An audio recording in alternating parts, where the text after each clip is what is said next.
I am a French Canadian and I review TV shows and I play video games on this channel. However, this is one of the most important election here in Canada, so therefore we will be covering a lot of Canadian politics this week and probably in other weeks. So I hope you will tune in to have my perspective on everything.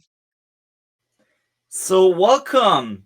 How are you, D Lord? Good. Kind of tired. I'm on my last leg of finishing KCD 2.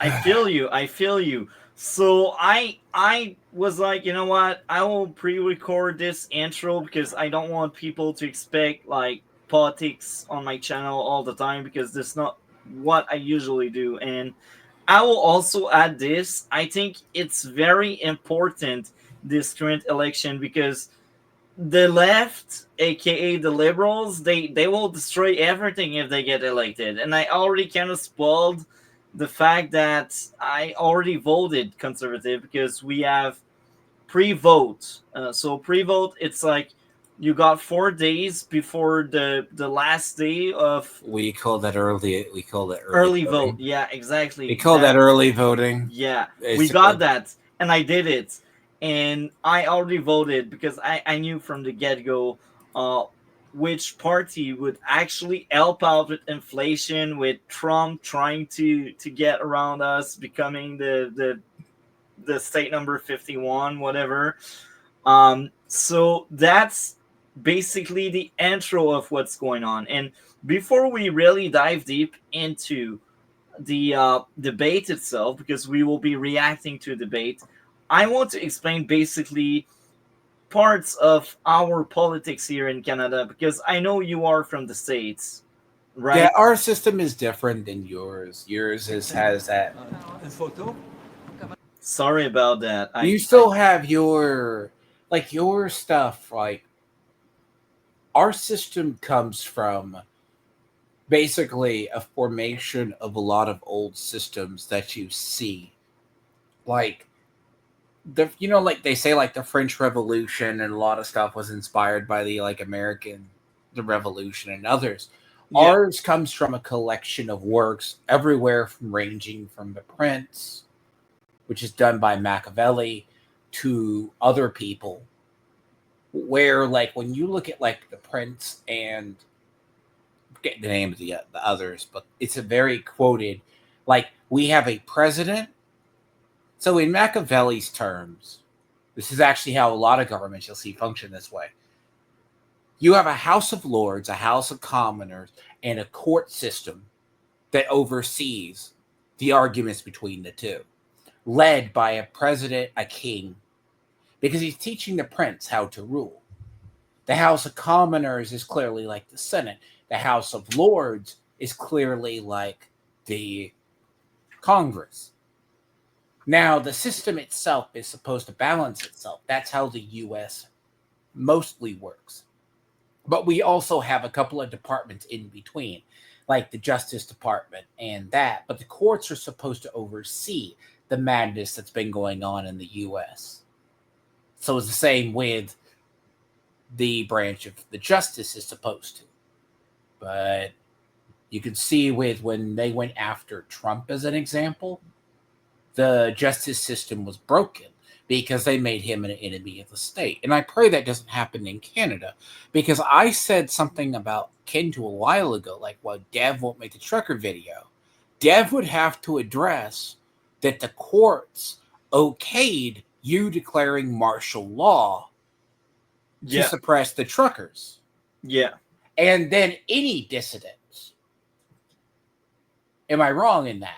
Because You're that was like right the on that. last You're cry. right. Because we said that was like the last cry of freedom in Canada. And it That's true. turned out to be true.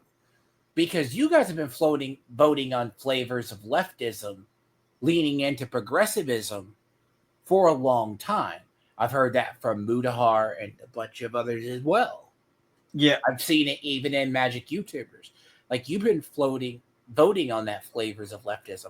Here, we just get enough of a party, one party cons somebody, and then we do an 8-year switch. Yeah.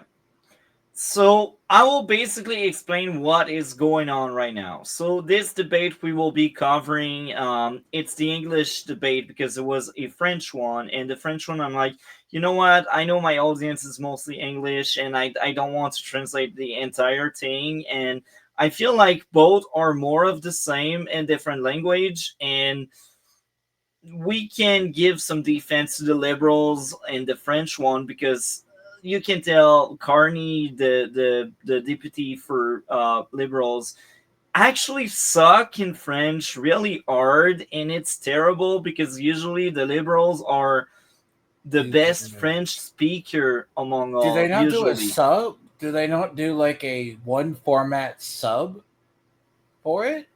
I don't know what you mean by one format Okay, sub. okay.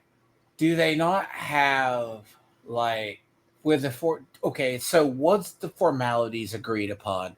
One in French and then one in English versus one having it dubbed or translated. Um, Because okay, it's different network basically. does So your does your do they have the parties like in the US? We agree, okay, we have our presidential elections or our elections, and you have either town halls, you have a set number of town halls and a set number of debates.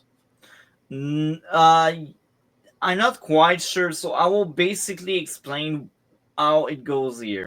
Yeah. So here you need specific number of seats with your party to be accepted. So this is why we only got four party because these are the four biggest parties. The other two parties, which is the Green Party and the I don't know the name in English, but in French it's Parti Populaire. It's like party purp Populism. yeah, exactly. So these two Populism. party are way too small, so that's why they were rejected, and we ended up with these four parties. And what's going on is the hosts they came up with question to ask the panel, and there's also parts during the debate where the party members they basically ask questions to the other opposition and opposite sides. So Is your Green Party like libertarian? Green Party is basically one of the most useless party ever. That's why it's so small. But they used to champion weed legalization before Trudeau. Libertarians. Yeah, and the other thing is they really want to focus on green energy and saving the planet. And That's basically the libertarian branch. It's funny you call yeah, yours a Green Party. That's what we call ours the Green Party too. and they are very socialist as well. So I'd say they are very liberal. Like they are the most left leaning among all. But even liberal under Carney, I feel like they So will. they're left leaning independents. Wow. Um, yeah, no, that kind of happened with our independents and libertarians. And by the way, when you say what you said, if the last party was populism, right? Because that would be like how MAGA support really started. MAGA people who actively support Trump in the U.S. I don't agree with some of their takes. A lot of their like 40% of their takes. They're very authoritarian and Yeah. So they populist was a more extreme version of the conservative. They are a relic of a past where we had two conservative parties, and at some point they kind of fused, but some were left behind, and populist parties like the ones that were left behind because they are too extreme toward right. And they're I'm actually surprised to hear they are still around because in the last election we had, they got no seats. So usually when you get no seat, you're just ejected on the next it's kind of like elections. people forget, even in Nazi Germany with Hitler being the main party, he had a dominant party, but he still had to contend with the other parties. But it turned out the rest of the parties kind of supported his platform. I guess that's the same in Canada. Like you have like let's say you control like 40% of the seats, but populism, right, is like it sounds like the extreme right to us. Like Yeah, the super Christians, they're the ones. It's not that MAGA people, they're made up of very strong independent libertarians, yeah, like a silent majority populism. It's like I see like in Trump, people want populism, but yeah, populism doesn't understand. People who want that do not understand the nuance of why a system is maintained. Like our system, why the tariffs are the way they are. Like you see that in the clash with the US. yeah, Because that's why when I ask the foundations, because usually when I think populism is what people think work, but in practice, it breaks how things are governed. It's kind of like when became president. Obama became president. He said a lot of stuff during his campaign, but he went on to become Black Ops King and Drone Strike King on yeah, terrorism. yeah, Like he learned, and people were like, "Oh, he was a Democrat that went warhawk."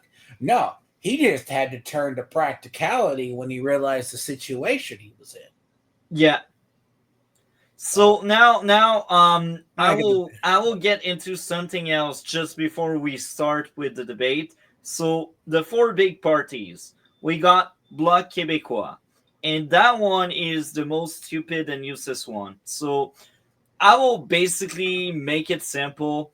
That party is to pretend Quebec is part of Canada and Quebec voice matter to Canada.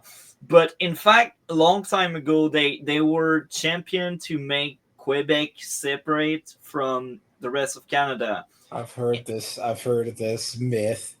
Yeah, Quebec is like your California, like our Yeah, yeah, California. exactly. We, And it's like, we just want to saw off parts of it. yeah, Just saw and off parts of Quebec to yeah, let let your cities become like. I want to yeah, keep most of California except Southern California. and like the block basically champions for the right of Quebec specifically. Is And that like Winnipeg and is that like the Winnipeg Toronto? no, that's really Quebec. That's like a party that's born in Quebec and that champion Quebecer. You know, it's just hilarious, but they still get seats. And I think it's just to keep quiet. It's just make sure there's no revolt, there's no like new revolution from the Quebec, so they split from the rest of Canada. Because let's be honest, Quebec is kind of big. We are stupid. We don't really match the rest of Canada, but if we split, Your cities different than your countryside? yeah, That's okay. So that is a good foundation because you have a lot of states, like in Texas, some of our cities are blue, big cities, yeah. but the rest of the countryside is normal people. Quebec So, Quebec is a mess. I won't get into it, but basically, Bloc Québécois is kind of big because most Quebecers that laugh at the rest of Canada they vote Bloc, and this is why they're still around. And it's also to keep us quiet here, French Canadian. Now that's how okay, I place it. is that block vote because they're used to a status quo? How much of the immigration has impacted the major cities in Quebec? I don't really know, to be honest. Maybe they are the ones that freaking vote liberal. I don't know. Okay, the reason I ask that is that's also a motivating factor of why landscape shift. Because if you do you have a silent majority in your elections? Yes, so many people don't go to vote, and all of these are young people. You look at the Okay. old farts that will die in 20 years or less than this if they were smoking like stupids. they all vote. But then you ask someone under 44, and it's decreasing as they get younger. It's ridiculous. The reason I asked that, it's like the other, because you'll notice a sign of a tied election if you have a lot of new registers to vote. Because Well, in the this election, based on what I heard, it's the biggest one where the most people voted. But now to get back on track, because I want to react to the debate soon. The yes, next party, NPD. So NPD are New Democrat Party, and they are hilarious because they're like a ripoff of liberals, but with an Indian in charge, and the Indian rolls with Rolex and Maserati, and he pretends to talk for the small people, and it's hilarious because it's all good word to impress you and to make you feel something, but they have no plan, and they have no plan since 2011, because in 2011 they had the best leader they had. People believed in that party, and that party was in the rise back then, and that was Jack Layton. And Jack Layton died from cancer, and after that we got like Jack Smith, the guy you see right now. And that guy is hilarious. You cannot take him seriously, so and you have what are called champagne. So you have the champagne socialists leading your country. They're like the Hassan Pikers or the Voshes. yeah, Some yeah, of them have a exactly. lot of. They're either come from influential stock, or like they even take like Destiny. Destiny comes from a semi-rich family, Yeah, exactly. This is A- exactly what's going on. and It's they Vosh they they 2.0. they think that they are practicing liberal values because they started off that, but then it's like Democrats in our country. They don't realize they're very progressive, or they're the champagne socialists. Yeah. And But they will again, be the first.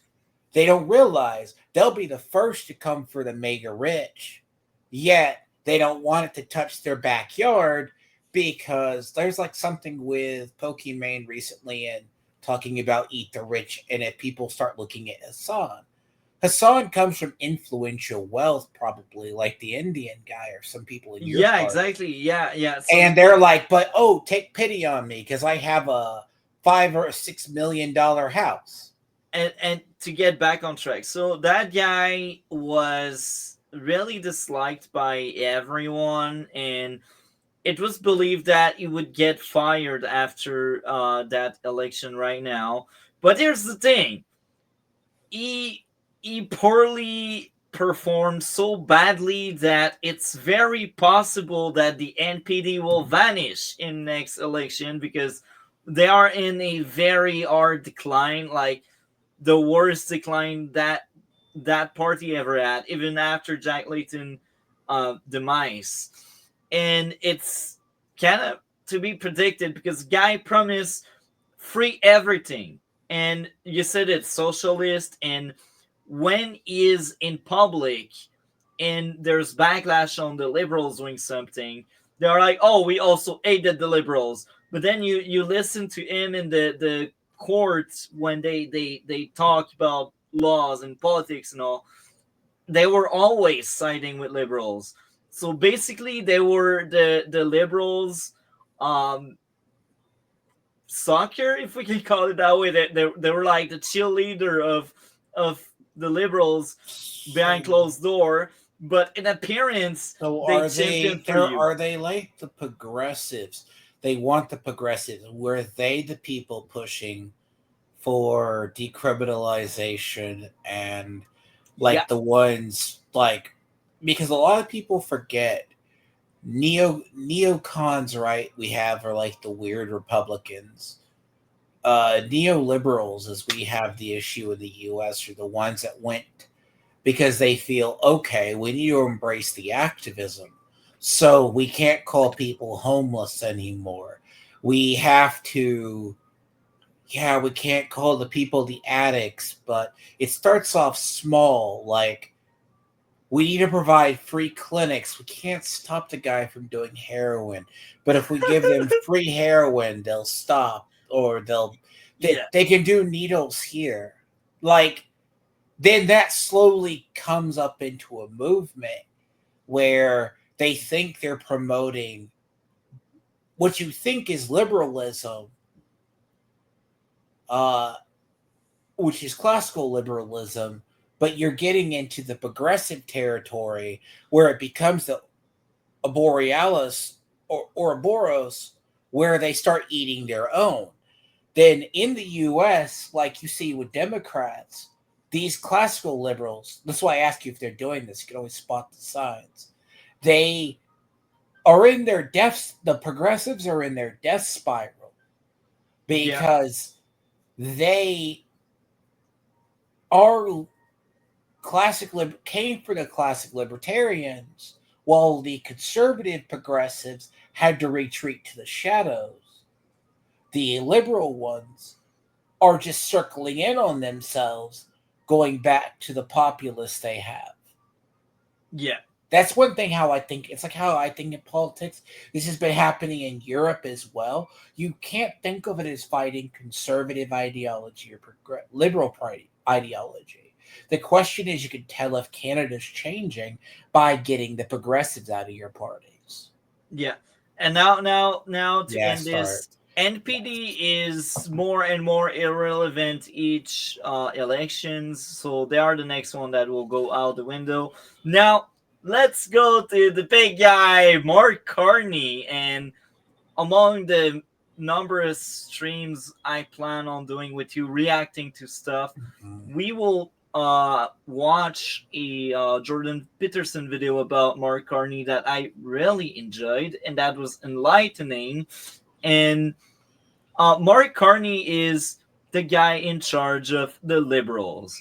And the liberals are hilarious because the liberals' idea is Canada strong, Canada fort in French.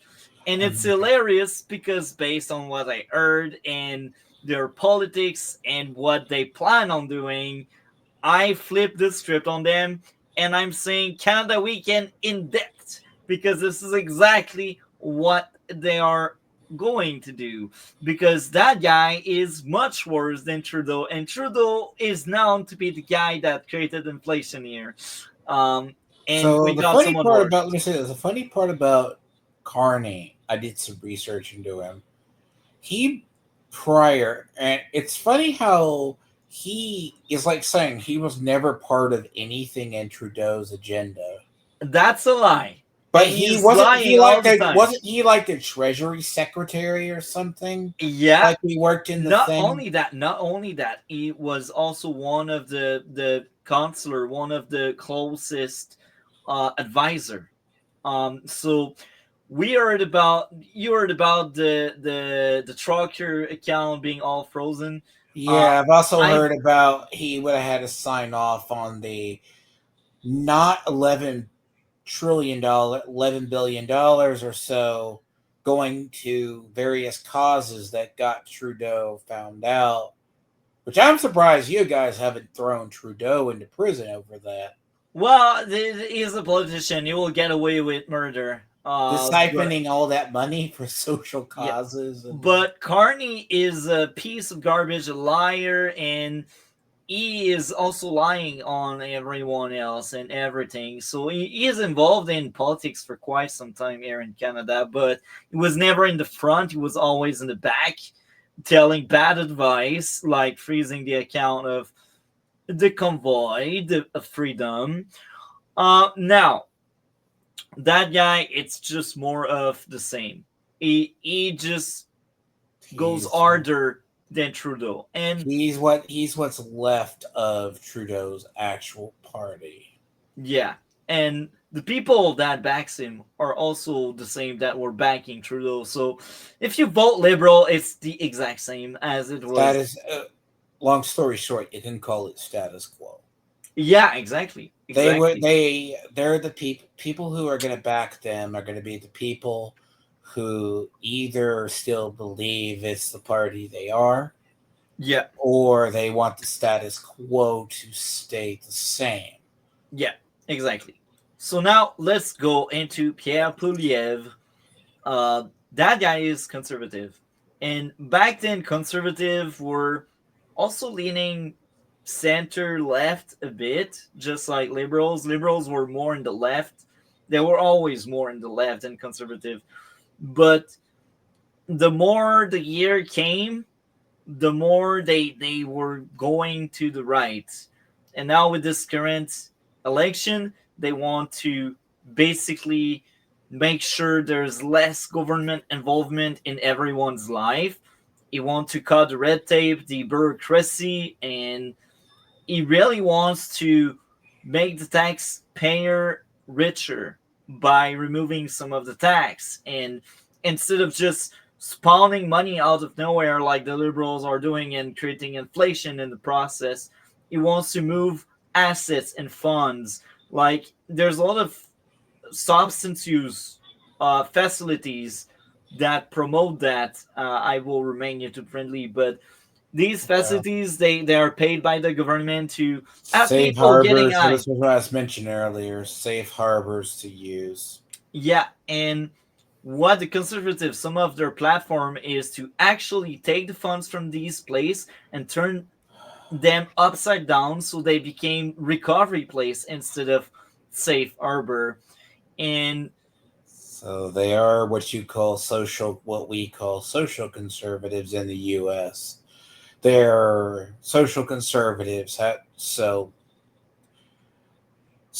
They have a social, while they are traditionally conservative in some aspects when it comes to defense, criminalization, they probably have a soft spot on the they social aspect. they got a lot harder on crime now that the crime is rising here in Canada because of the liberals.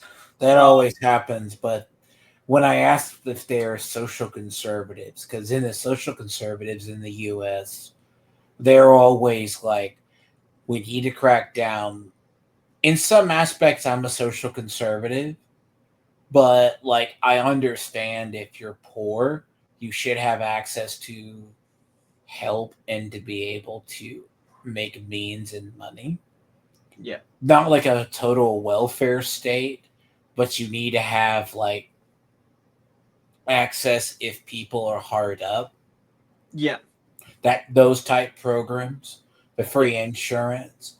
But the downside to them is how much of that infrastructure do they want to change? That they is they actually the want to. burden on the government. Because let me say this though, the idea in the US when you see reforming our medical, Trump wants to redo Obamacare, but the problem is what the conservatives and Republicans are finding out. Restructuring a social program in the US is a nightmare. Once Yeah, that social program's in place, you yeah, cannot restructure it. Because we're still dealing with the horrors of Obamacare, basically. yeah. So, long story short, he is compared a lot to Trump, and trust me, the media are siding with liberals because conservatives they want to cut the funds from public media because they believe in independent media more than in mainstream media. And it's funny because mainstream media for the last 10-ish years, they were on the liberal side. The last time we had the media taking for something else than liberals was with NPD when we had Jack Layton. And prior, that was liberals again. So we had most of the time a very left leaning public media.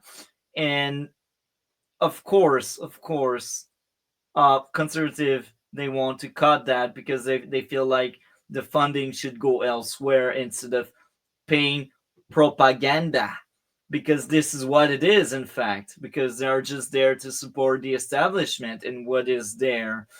And they also want to cut in progressive, so a lot of people are kind of scared. And we got Jackman Smith here, that the Indian guy, he hates uh people, yeah, because he's scared of what he may do to the pensions of people in the government. But that's something else, somewhere else in conspiracy theory and such. let's dive deep into the debate now.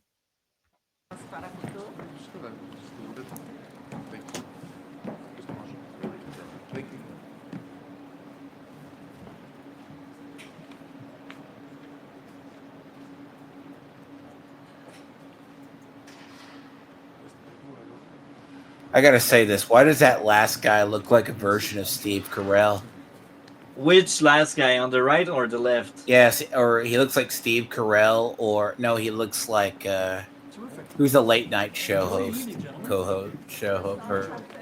I have no idea who you're talking about, bro. I'll think of the name. I feel like that intro is quite long, but hey, they were setting up things and they will set up the rules soon. I did happen to see both debate prior this stream. Well, So they're setting it up like with the photo shoots and all that mess. yeah, Where a lot of these, which you don't see, is the formality, the sound checks, does everything sound right? yeah. And So I'm as as you can see, the guy with the glasses on the right is Bloc Québécois, the most useless party that only a Quebecer will vote for. The one with the Indian guy is basically NPD, and the guy in between NPD and the last one on the left is Mark Carney, and the last one on the left is Pierre Pouliev. Um, and let's be honest, that debate, it matters a lot more about the conservative and the liberal than the other two because they have a lot more influence than the other two in here. They got a lot more seats when it comes to the parliament, and yeah, this is what's going on there. So we will see. They take some notes. They provide them a digital pad too. Yeah. There's like a digital pad or a digital points. And I gotta say, again, I feel like the French and the English one were very similar. They had some different question here and there, but I truly feel like they knew more people would be watching the English one, so they kind of bet all of their coins on that one. And there's something in like the last 30-ish minute that will But make me laugh. your system is like your area. You have to have the French translation though. Yeah. So the thing is, if you notice, you'll see pen and paper, but you'll also see what looks like a digital pad as well. Yeah. See, this is the prep.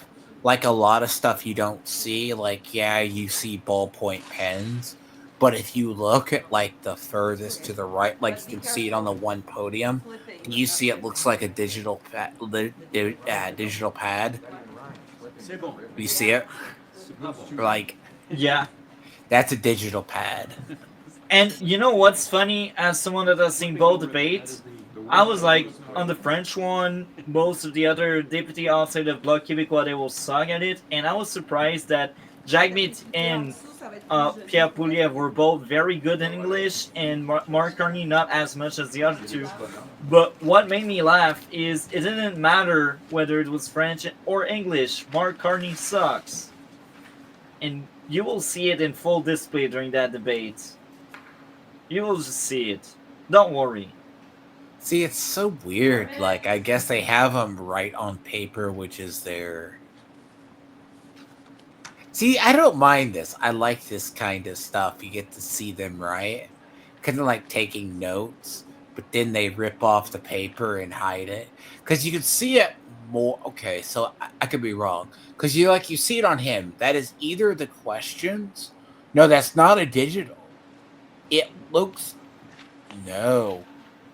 That's It's like a really piece. It's like a piece of paper, or piece of paper. no. Yeah, on the right, Oh yeah. you see it. Because I don't think they would allow a digital device because it would be funny. But It's about to start soon. Don't you worry. Now I have a question though. Is the Indian guy like that Indian like traditional style but modern? He has Rolex and Maserati. No, I don't is know he much no more. okay, you don't know much more. Like because you I also know have he has a lot of money. His it's suit like that worth more than there his are like party that itself. Indians that they aren't as strict where the women are property and stuff like that He or is pro-woman based on what he said on many instances, but like it's all for show because I doubt he's truly believing anything he's doing or okay, you want saying. to hear a joke? What? Saudi Arabia and other nations have been on the women's rights councils for the UN. Wow, impressive. So, The yeah, most safe place on earth, guys. most safe place for women sometimes wind up on the. I've This, seen it. okay, Okay, so yeah, now if it you will go back, truly because start if you soon. go back and look at the Oh, paper, we got a Mandalore. A Mandalore just show up backstage. Hello, Mandalore. okay, if you go back, You're there okay, if you go soon for back a second, bloodbaths. let me see. If you go back a little bit, you see that paper. Yeah. Whatever paper is on that desk is on that one. Yeah. You go back and see this. This is not like it's either questions or that's the format. To be honest, I You don't I notice can't these tell. things, Multi. Like I'll No, I notice don't. it because like You're during autistic. our debates, you'll see like they have earpieces or the stuff for sound. Because I am assuming you see a lot of it. Okay. You see that piece of paper that's right here? Yeah. That is the same piece of paper on those podiums. Yeah. I thought it was a digital thing. No, that's a piece of paper. By the way, welcome Mandalore, and just to have you up to speed, tonight we do that debate. Tomorrow we do two other streams. One will be covering Carney, and the other will be covering Pierre Puliev, because we don't give a crap about the other two. And yeah, we will cover the entire debate right now. Hopefully. I'll give a brief summary of Jagmeet. Don't spoil too much. Just No, speak no. about Since what we're not, you should know. No, since no one's going to cover it, since you guys aren't covering him directly, he's not. People are saying he's throwing this election. He's not throwing the election. He's not trying. All he cares about, no, because people are saying how the NDP aren't even attacking the Liberals or just attacking the Conservatives or not doing anything else. He has a vendetta against Pierre Puliev. This I know. No. Okay. Mandalore. No, Maybe no. you can. Mandalore, I have a Just question. let me continue this quickly, and then I'll answer you. He got his pension. That's all he cared about. If you notice, he's not even trying for the election. The NDP have no money. There's nothing in it for him anymore. He's got his pension. I think his mindset going into this is, I don't need this. I don't care about it. It's more work for very little. I've already got my pension. I can sit easy from now on. So I'm not even going to try. I think that's his whole thing. Like, if I get it, I get it. If I don't, I don't. I don't think they're intentionally bombing to help the Liberals. I don't think they're throwing it to, or anything. I literally think he doesn't care. He'll basically. So I have a question though. Is he okay? What kind of traditional is he more of a traditional Indian or modern Indian? Oh, who lives in Canada? No, he's aligned with the terrorist Indians. No, I'm not kidding. That's not even trying to be a joke. What's the names of the ones, the Calistini or whatever? No, Really? which is it? The Calistini? I have no idea. I don't know what you're talking So about. he's that's why I asked Multi. I just find that funny because I asked what kind he's a of terrorist. No, he's basically is he aligned with the more traditional extremist Indians? Yes, he's actually not. He's Canadian, but he's been told if he tries to go to India, he'll be arrested on the spot. He's banned from India for connections to terrorism. You did not know this, Multi? No. Wow. Canadian, you don't even know about your own politics. No. Jagmeet Singh is banned because he's he's connected to the Palestinians, who are the ones who are, if you've seen the doing video, terrorist acts They're doing terrorist attacks in India. And they're the ones who are calling for the death of the president of India. They're the ones who, if you saw those videos of them dancing around with swords in Canada and illegal guns, and people are going, "How the fuck did this happen?" Those are the people. Okay, no, that makes sense because it's worse than having an Elon Omar or someone from the Five who, like, they champion Islamic things, but if they go back to their country, they're either going to be imprisoned or very tortured by their. So in 2013, Singh was denied a visa to India for raising the issue of the anti-Sikh riot. He was reportedly the first Western legislator, or the shits, but that's all India. But I was wondering if he was a Sikh. The first Western legislator ever to be denied entry into India. Wow, I'm surprised. Because for those who don't know, India has been having a lot of terrorist attacks. Yeah. That's no. This isn't some joke. He's connected to terrorism. and if you notice, a lot of Indian terrorists are coming into Canada somehow, and they're being allowed in. This isn't allowed. Well, also the liberals. Yeah. Well, but it's the problem of Multi. I'm going to ask: is Quebec suffering from the? Are they revolting it because is the conservatives rising? I should say because of one of the leading immigration issue has just tilted the society too much. Yes, but also because Trudeau sends every single goddamn immigrant over here, and we are fed up with this shit because we cannot even oust our own people.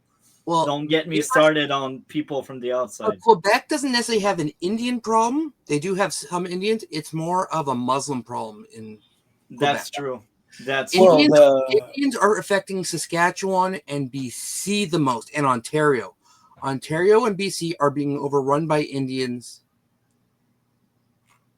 And we start also to get dominated by Chinese as well. They have like every that's been for years. Convenience stores. They also buy condos because they just got shit ton of money somehow. That's outside money because that goes with the idea. Because what I asked why this is happening, because I asked him about the nationalism, because nationalism rises from the population that is either being taken over. Because there is a whole subject to how the Muslims become a majority in an area. They start off as immigrants or migrants, and then they slowly change the culture over time. They've been doing this formula. They come in masses. They'll come in masses, be at small numbers. Well, and they cram into houses. And then I actually worked for my in-laws who did plumbing. And I was a computer tech. I did mostly office work. But the odd time they have one guy who does furnace inspections. They don't like to sending one person out. They like to have two. And because I was the most available, because computer tech doesn't need to be there all the time for like 6 computers with a bunch of old women running who don't know how to use computers. So I could step away. My wife took over because she also helped with some of that stuff. She worked for her parents as well. And we went into some houses, and it was both Indian and Muslim houses that would have sheets. Their whole basement would be turned into micro rooms with sheets to separate them so that they could have like 5 families living in a basement. Yeah. That's the reason why we had to sort of report that is not because of if it's their house, if they want to do it, we can't do anything about it. But because they'd have furnaces, or their furnace would be wrapped around with sheets, so it looked a little nicer. It's like, that's a fire hazard. And being like, how many sheets to make cubicles in this basement? Your house is going to go up in flames if there's a. Yes. So I guess we will play, except if guys would like to add more before we play.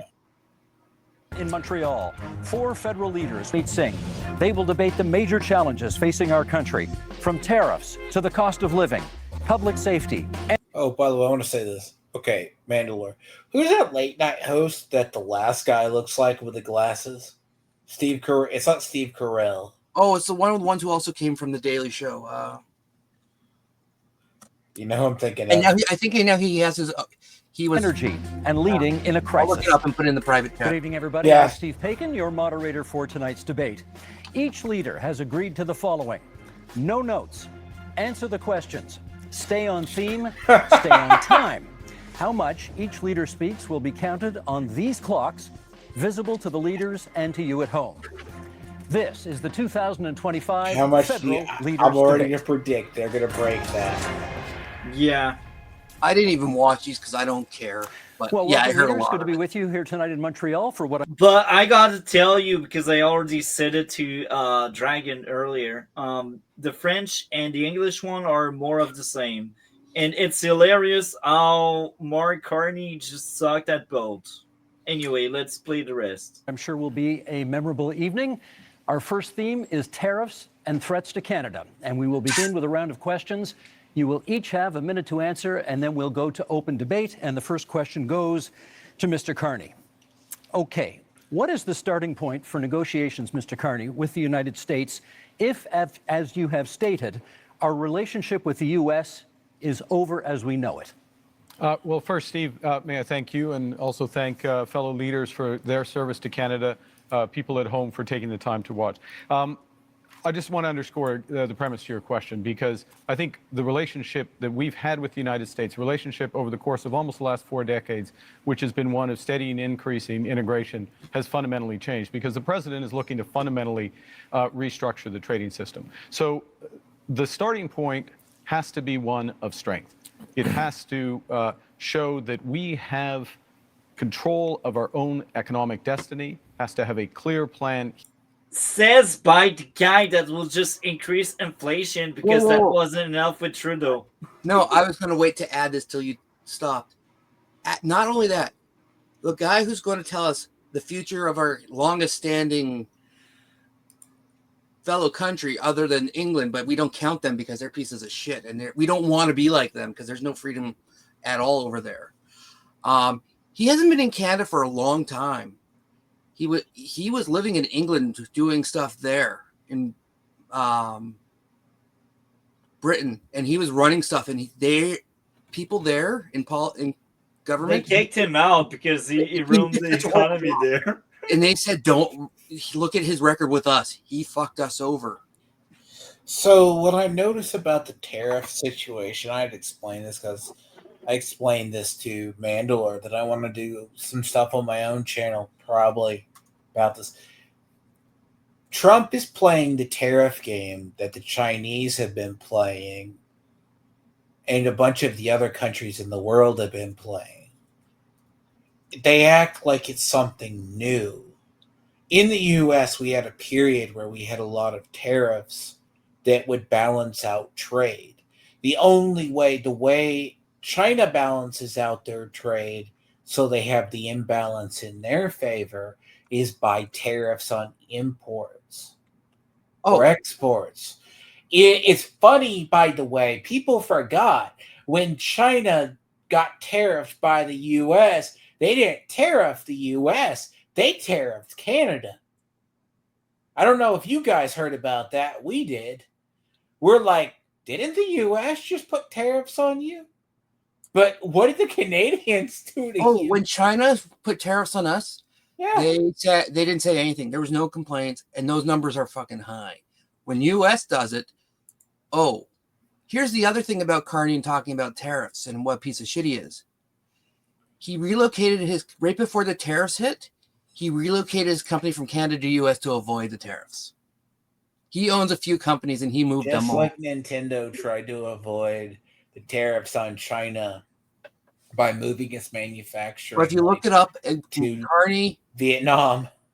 But if you look up a Carney business tariffs, you will find that he moved his company. And yet he talks about all this pride and stuff and Canada proud and elbows up retardation. Don't forget to pay your tax. Well, I mine in Evan Paradise, some shit like that. Oh, and have you heard what's her name? The drunk of the Green Party even said that we need to We need to put charge more in taxes where the U.S. is letting down. We need to put more money and charge more taxes to pay it into foreign help. Yeah, There's a reason she's going to lose her riding along with Jagoff. that was hilarious, and I've also heard some guy in Green Party doing an interview with someone else, and he sounded like a mix of Jagmeet and freaking Carney, and that was terrible to hear, man. I didn't know you could mix up these two weirdos together. Um, anyway, it's possible. It happened. But Carney is a lot. Do you know how bad he is and how bad his platform is for prime minister? I know, dude. I've seen so many videos. Not even that. The platform he presents at this debate, it was so bad, and even CBC came out and judged it. The news source that they pay to support them roasted it so bad that they removed it from the Liberal website. And that's hilarious because I won't spoil it, but something happens at some point, and I did laugh so hard, and I needed to replay it to make sure I was right about that segment. I cannot wait to be there. How long is this going to go on? That's 2 hours, buddy. Oh, so we're going to go up until... And hell yeah. So you found an hour. Okay. I might. Well, we covered 10 minutes, but I guess you might need to split this into 2 parts. Maybe not, because we had a lot of chit chat about a bunch of things for like half an hour, and since we truly started the reaction, it went kind of fast. Here at home, to build this economy, to diversify our trading partners with like-minded countries, and also has to have a position of strength in terms of our reaction to the U.S. unjustified tariffs. And that's why we have put in place counter tariffs that have maximum impact in the United States and minimum it's funny because they will get to it later with some kind of stupid bill he made, or I should say first of all, Trudeau thank made. you, Steve, and thank you to our fellow contestants here today. It's an honor to be here. What would I do different? Well, I'll start by what I would do the same. I think we do need to counter the American tariffs with our own to deter this economic aggression. We must make clear that we will always be sovereign and independent. What would I be doing differently? Well, we need to be in a position of strength. The Liberal government has weakened our economy with anti-energy laws, red tape, and high taxes that have driven $500 billion out of our country into the United States and made us incapable of shipping our resources overseas. That weakness threatens our ability to stand up for ourselves. So what would I do? I would cut taxes, red tape, and approve our resource projects so that we can get our goods to market and bring home the jobs, so we stand up to President Trump from a position of strength. Mr. Singh, you get the next question. Can we trust the United States to work with us on matters such as Arctic sovereignty and defense policy? I think we've seen, first of all, good evening, everyone, and thank you for tuning in, and thanks for the question, Steve. We've seen what, for a lot of people, feels like a betrayal when we look at the United States. I grew up in a border town, I grew up in Windsor, and we saw how connected we were as a city and as a community. People lived on one side of the border, worked on the other. People traveled back and forth all the time. We're in the automotive capital of Canada, and we knew how important it was to be able to build cars in Canada, but we saw that those cars went back and forth across the border. Seeing what Donald Trump did to attack Canada in this unprovoked way, without any justification, really felt like a betrayal. And so Canadians now are right to say, well, we don't really trust Donald Trump at this point, and we can't really have a lot of faith in him. So when it comes to our Arctic sovereignty and our security, we need to make decisions that are in our best interest and no longer be so dependent and so reliant on the U.S. And that's what I would advocate for, making sure we are resilient, independent, and less dependent on the United States. Monsieur Blanchet, for you. Hold on a sec. That sounds like a U.S. liberal talking point. Yeah. That is what when you want to listen, and I want to see the clock on that response, because that sounds like an answer that you get out of a progressive or a liberal person in the United States. But the problem is, like, you said he was the leader of Bloc, right? No, that Jagmeet is leader of NPD. Block is the glasses guy. So that one guy is kind of like, you remember I told you that's how the progressives sound in the U.S. Because what Yeah, I'm that's NPD seeing for is, you. fun fact about the tariffs, we still have to lean on you guys for certain resources in manufacturing. He is partly correct. In the U.S., we have a sources of a lot of materials, but we still get stuff from the U.S., from Canada, steel, aluminum, or other parts. But Yeah. the U.S. can get from other places. And Can you explain what's going on? Like, what is this? This is like, you guys don't have, you have prime ministers, right? Not presidents. What is it? So What? we Explain got to me what's going on. so we got Or six the presidents. parties. Okay. Two are Okay. too small to be there, so we got the four biggest parties. We got the Okay. Conservatives, the Liberals, the NPD, and the Bloc. The Bloc is the most useless crap because only Quebecers will vote for them. NPD Oh, is okay. like Democrats and Socialists, a mixture of both, and they are also Liberals. And Liberals are Liberals, and Conservative are Conservatives. So we got the right wing and the left wing tied too with NPD and Liberals, and we got the useless party with the glasses, and Yeah. this is what's going So on. which one usually wins for you guys? It's only really ever liberals or conservatives. NDP Yeah. are communists. Bloc is Oh, only okay. popular in Quebec. Yeah. Green Oh. Party is not even a real party. It's dying. Next election, Oh, they won't be dying- around no. anymore. They Oh, okay. haven't. They've been banned from the debates because they're not official party. They don't even have official party status anymore because there's that. They don't And, have enough seats. and the leader, Elizabeth May of that party, is so bad and so pro-terrorist, so drunk, and I'm not even joking, that she's going to lose her seat. There's a very big chance she might even lose her riding this year. She might not even win her own seat. Oh, okay. But back to when I left, I heard you talk the housing situation very quickly. And I turned on my cam and made myself presentable because I thought you'd want to see my face for this one. Yeah, amazing. Yeah, of course. You see your pretty face Or now. to see my reaction. The biggest thing At that least would you don't help. look as wild as Multi has been looking. Looks like I a wild man. I lost my beard and I put my shirt back on because it's warm, so I turn my shirt off usually at night. The biggest health thing that would help the housing market right now, get rid of all the illegals. Yeah, and the red tapes, because I heard it takes like 17 years to Well, no. freaking build And a foreign-owned building. homes, because there's a lot of people who come here, either illegally or supported by the government, who then are given free housing, but then they don't live in those housings. All they do is rent them out for absurd prices, especially by Indians, Africans, and Chinese. And I'm not trying to Why be are they racist giving free houses? because Canada is socialist. Yeah, Canada's a socialist country. Okay. free everything until you pay I'm the not even a tax. fan of. I've lost faith in Pierre. There really is a uniparty situation going on here. Like I know people joke and like people say I'm not voting for anyone because it's all uniparty. The problem is, as I've got a friend who said they're not even voting because they don't know who will do the best for the country.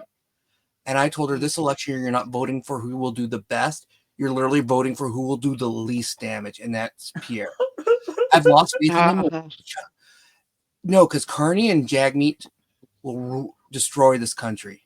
Like inflation is already nasty. That will double up or triple up this shit. Jagmeet will bankrupt this country and turn us into a third world country. If the Liberals win again, there's been talks of us joining, either selling us stuff to China because China already owns a lot of Canada, or joining Europe. Or both. Well, no, but the point is, either of those options are horrible. Yeah. If the Liberals win, I'm actually considering going to the U.S. and seeking asylum. No, because it is that bad. Can you do that? Oh. If I do, I'll do it properly. I'm not going to jump in illegally. I'm going to go to the border, and seek asylum. I also am technically a quarter American. My dad's mother was American, and he should have had a dual pass citizenship. He's looking at getting it but his father didn't want him to be part American. If my dad gets it, it'll be easier for me to get it. Like I won't get dual citizenship automatically, but I can. There's a good chance I can talk to. It would make it easier to. But yeah, Pierre will do the least damage. My problem with him is Echo. with me. No, I think It's not. Sparkle. Oh, It's not me. I don't have anything for it to echo. I don't have my TV on. I don't have anything on for it to echo. Maybe it's you, Mandalore, then. well, Yeah. watch the icons to see if Sparkles. So, I will try something And this is my else. new headset. How does my new headset sound? I just bought it today, brand new. Let's try to hear. Yeah, it's you, Sparkle. Is it? How? I don't have anything on. Okay, well, I'll leave. Okay, is it no, you're good. Is it does the mic itself pick it up from the TV?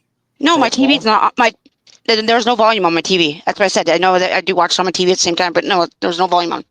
I think now it's fixed. Well, we'll see. Yeah, I don't hear it anymore. Okay, so I have a question in the migrant population, right? Because we have like these stuff in the U.S. Like we've been taking a lot in as refugee status. Yeah, like they're like, yeah, like they can't go back. That's how we wind up with a lot of Haitians and stuff coming up.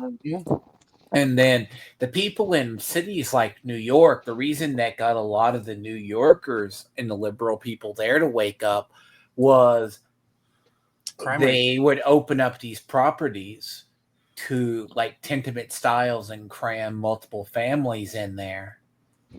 And the crime and the garbage that would come out of those.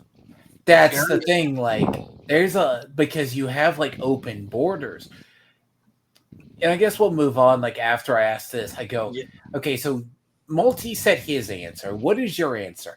You guys have been voting for left and left, far left and left, and variant flavors of leftism. Well, no. How do you feel about this election? In Canada, it's not far left and left. It's technically right and center is what we've been voting for, but our right is your left, sadly. I can't stand it, and that's one problem I've lost faith in Pierre. He's way too chummy with Indian people, and I'm not trying to be racist, but they've become a huge issue. Like if you see the videos, they fish illegally. They're dumping their garbage everywhere. I'm not trying to be racist. You can see it. Like it's not that bad here in Montreal.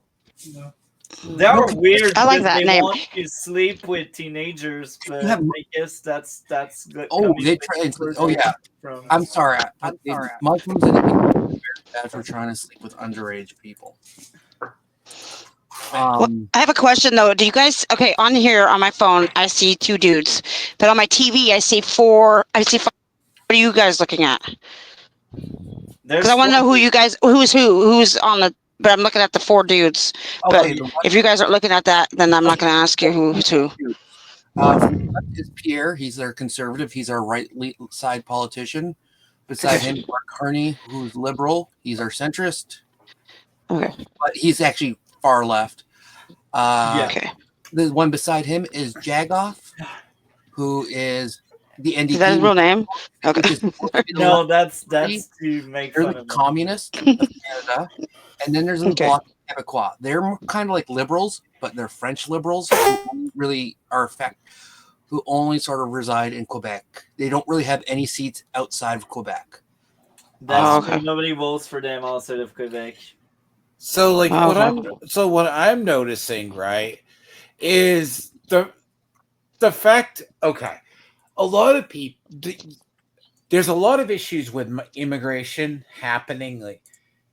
In the U.S., it's like here in the U.S., right? We have the issues that migrants don't really want to integrate into our society. Oh, we're having those. Sure. I have Here. seen But this. I had another question though. I wanted to ask real fast. Which one are you guys voting for? Do you guys know which one you're voting for? Conservative. I already voted. I'm conservative. Oh, you already voted. Okay. I'm conservative as well, but I don't trust the early elections. There's some sketchy stuff going on with those, but Okay. we do have a far right party, which is, if you know the history, it's actually a liberal invention to split the conservative vote, because the leader of the People's Party of Canada, which is our far right group, used to be best buddies with Trudeau. Okay. Okay. And So now what I'm noticing- I'm having difficulties with StreamYard. So your camera. your camera's frozen. But I could probably. If you have to leave and you can come back. No, that will solve itself out. But you can play the. So okay, let me say. Okay, there's a thing. The issue with immigration, which is driving a lot of change, is it's not that the immigrants. I have a question.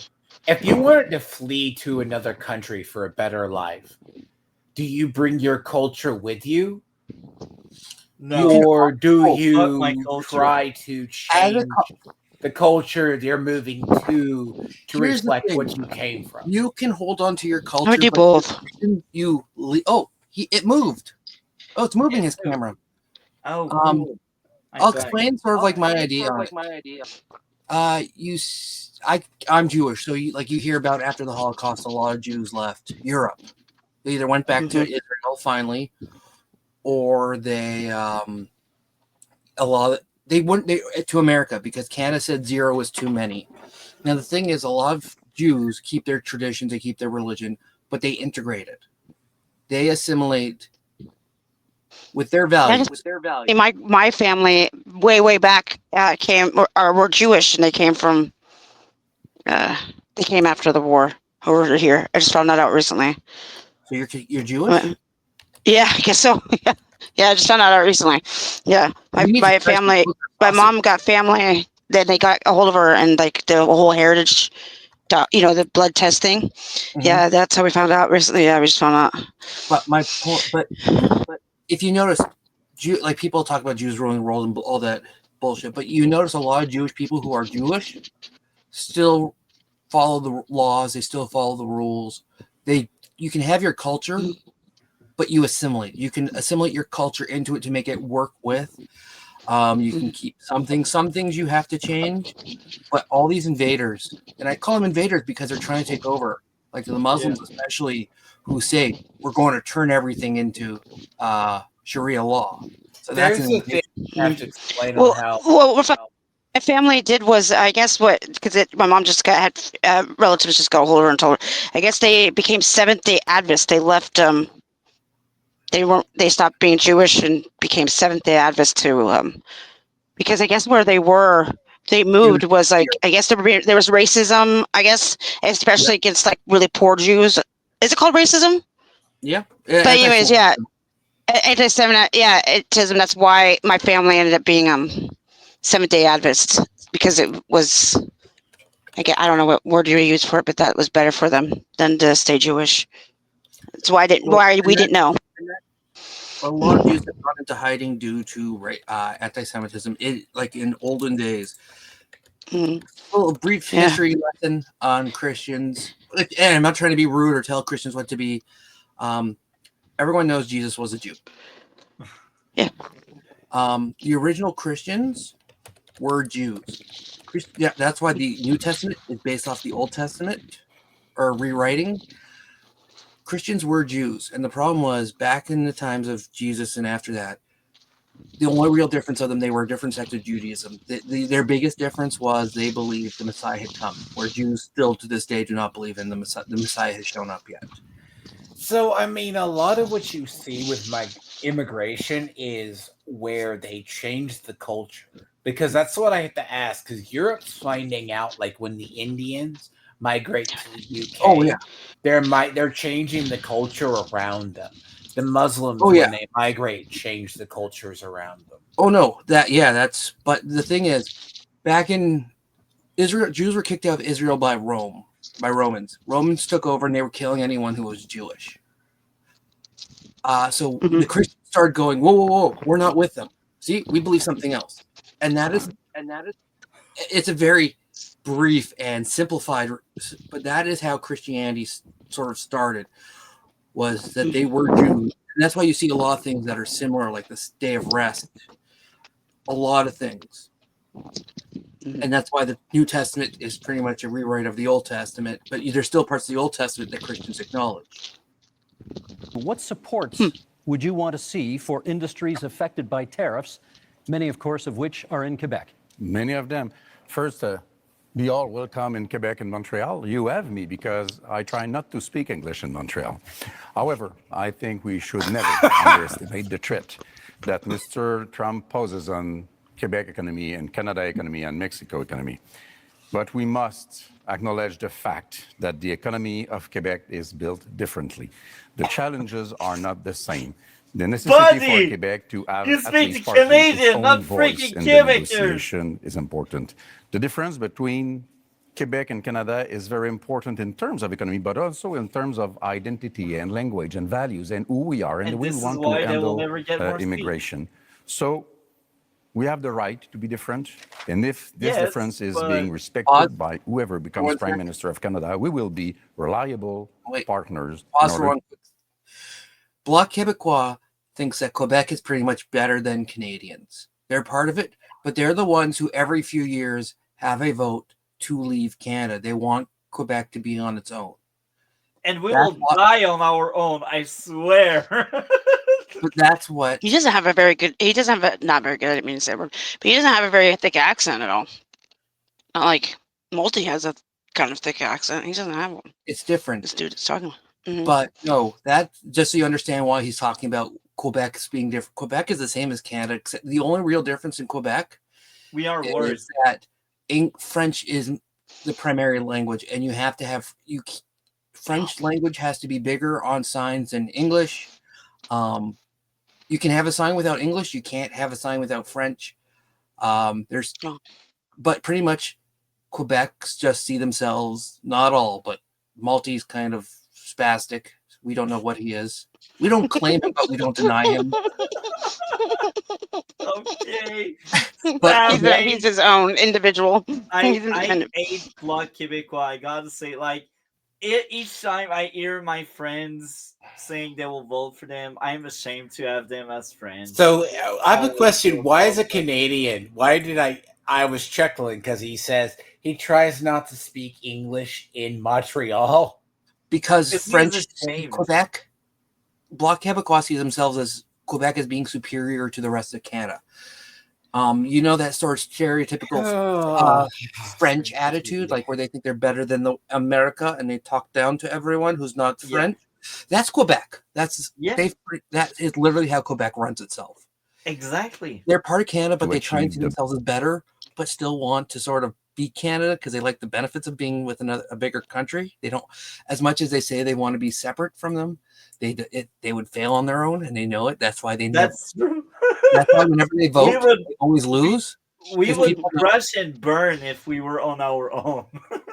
I mean, just like all the people on social aid, just because they're freaking lazy and they don't want to work, like it's a plague year. People, Quebec is not even Quebec, but the people who vote Bloc Québécois are that stereotypical better than thou French. Yeah. But that's funny because Quebec French and French hate each other because they both think they're better than the other Frenchies. That's true. Okay, most French people are not bad people. When you get close to the they are annoying. They are good people. There are Parisian French in France are probably the more worse because most of the people who, do you know what? If you're in Canada, we deal with these people more than Paris. So Quebec is. But in French Canadians, I have actually seen some French Canadians come all the way down here in Texas. They were at a store once. They gave off it was a man and woman like couple or something, like brother and sister, so like that. They gave off the world's douchiest vibes. they eventually kind of tried to warm up to us, but they would only mainly speak in French or broken French accents. And I'm like, God. But my point is, even in this election to win over Canada to be prime minister, he still talks about Quebec being in Montreal. Yeah. Like, I try not to speak like the rich of Canada, but because we're in the best province. And it was like that in the other debate, and that was like that all the time. Yeah. And when they're talking about the pipeline going through Canada, like restarting the pipeline if Pierre wins, he's like, not going through our country. He wants to get the oil from the pipeline, but doesn't want to go. Oh, yeah. You guys argue over who gets your oil resources, the Japanese or the Chinese, because we offered the Keystone Pipeline to you, then our own liberals shot that in the fucking foot. Oh, and then you guys had to either cut your oil to China or Asia. Well, the problem was when Trudeau and then Biden first came in, they both came in around the same time, but Trudeau came in a bit first. Once Biden came in, they both said, we're stopping the pipeline. Yeah. And that negotiation and protect ourselves and our economies as partners. Hilarious. Okay, we now move into open debate, and I'll start it off, Mr. Carney, with you, and then we go from there. Do you still support dollar-for-dollar tariffs, even if they ultimately threaten Canadian jobs and businesses? No, and in fact, we've already moved off from dollar-for-dollar tariffs. We have to recognize, and I think we all do, the United States economy is more than 10 times the size of the Canadian economy. And the principle in terms of our counter tariffs is to have maximum impact in the United States, as I said a moment ago, minimum impact here. So we have to think about the impact on Canadian businesses. I'll give you one example, if I may. In the auto sector, the way we've designed those auto tariffs is that Canadian automakers, if they maintain production here, if they maintain their investments here, when I say Canadian automakers, I mean automakers that have jobs and plants and production in Canada, then they can have lower tariffs on what they ship to the United States. We create a huge incentive for them. The U.S. before the tariffs hit. What does he say? Just that. Think of what he's saying, and then realize that he moved his company to the U.S. before the tariffs hit to avoid the tariffs. He moved them to the U.S. So and he's talking about pay tax here when he has none himself. Yeah, and he doesn't want to pay tax. That's the other thing. In order to do that, we also have carved out the Canadian auto parts sector. Last point, I know you're pressed for time. The Canadian auto parts sector, so that it can remain competitive with the United States. We're focused on max. It's hilarious how he's like, we want to remain competitive to USA, but you guys are just not. I'm sorry, but we are in a lost corner with so much snow. Forget about that. We cannot compete. Whoa, and here's the other thing. Trump's first thing about not putting tariffs on us was secure our border to stop the Indian terrorists from importing drugs to the U.S. The Indian and Chinese made drugs. And Trudeau lied and said, oh, that's not a thing. But we've got so many drug labs that are being busted regularly now. Yeah. Maximizing Canadian jobs. And maximizing he just wanted us to better our country, and they refused. The U.S. So that we get them where we need them. Mr. Poilievre, you want in, then Mr. Singh. Well, Mr. Carney, you claim that you want our country to respond with strength, but after the last decade, half of which time you've been Justin Trudeau's economic advisor, our economy is weaker than ever before. It's been the worst growth in the G7. We've lost $500 billion of investment south of the border. You supported blocking pipelines in Canada that gave Donald Trump and the U.S. a near monopoly over our energy. And now you want to keep in place Bill C-69, the liberal no new development law that blocks us from shipping our resources overseas.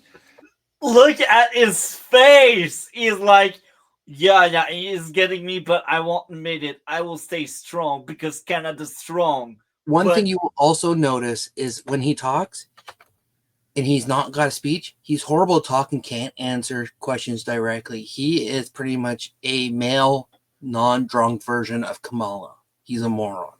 That's true. I agree with that. And just look at him. He's like, I already lost that debate, but I will just stay here because my party wants me here.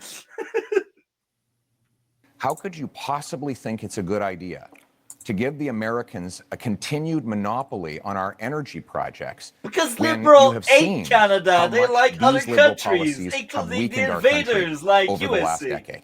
Let Mr. Carney respond, and then Mr. Singh. Sure. If I may, yes. So let's go to my record. My record is a month long as Prime Minister. And this goes to the heart It's of more coming than to that. the Americans with strength, but doing the right thing for Canada. Within the first week as Prime Minister, I sat down with all the premiers of the provinces and territories. You say it's more than that. That's true. He is a goddamn liar on pretty much anything he says. Oh, he's called out because his record isn't just as Prime Minister. His record also goes in Trudeau's because, one, he's liberal, so he carries a liberal history. And Two, he also worked under Stephen Harper in 2007, and I Stephen believe. Harper said no. But he's been working with the Liberals. He's part of the reason of the lockdowns and for the truckers. He's part of the reason that bank accounts got shut down. He has a record that goes beyond him sitting as Prime Minister. His history goes further back, and it's damning. So that's a goddamn liar. So caught on tape right now. As well as the leaders of the Indigenous peoples. Got an agreement with all the provinces and territories, doesn't happen very often, got an agreement for them to have one Canadian economy instead of 13, first point. Secondly, to commit the federal government to do its part by Canada Day, so free trade in Canada by Canada Day. Thirdly, the federal government to commit with respect to project review. The question was about pipelines. I'm getting to it. Thirdly, the question was one the pipeline. project, one review, and relying That's on not possible provincial. under Yes, it is C69. possible under. It is possible on our system. No, it it's is not. the It's impact banned assessment. under C69. It is agreed on under the impact assessment framework, and we have a cooperation agreement. Look with British at that Columbia smile already. on the left. We got like, yeah, he's like, I'm winning that one over. Like, he has no argument. He cannot do shit. I like that. I like that. Look at that. He knows that's in the pocket for that one.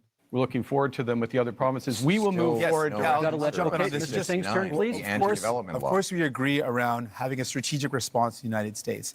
But what I'm concerned about. We'll ask him to talk. He just talk over the other two. No, again, he's supporting the Liberals. Yeah. Again, I don't what think we're he's doing not here in throwing Canada. it, but he's definitely. We are already supporting seeing the threats to our Liberals. country in that just the threats alone of the tariffs have meant Canadians have lost their jobs. The threats of the tariffs that are in place right now, the impact of those tariffs is that we've lost jobs in steel, aluminum, and the auto sector. People are already losing their jobs. And while, Mr. Carney, you had time, as you mentioned, not very long time, but as Prime Minister, you showed us your priorities. The first thing you did. He smells blood and he goes for it. I like that. Is you had traveled, you made a tax cut for millionaires, which was reversing on the capital gains. So you gave a tax cut to millionaires, but you didn't have time to increase the amount that workers get on EI.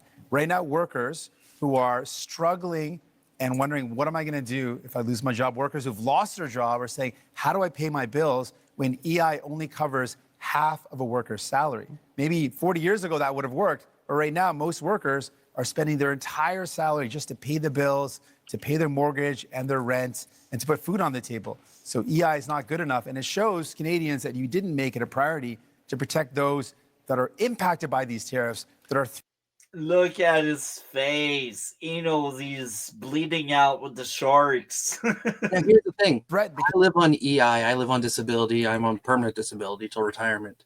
It sucks. I used to make a few grand every payday. I now make $800 a month. Or $900 a month. It sucks. That sucks. But all this money, guess what? His way of solving everything is taxing everyone else to pay for things. So you're still paying for it. And guess what?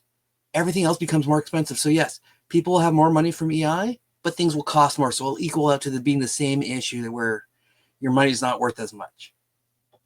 That's true.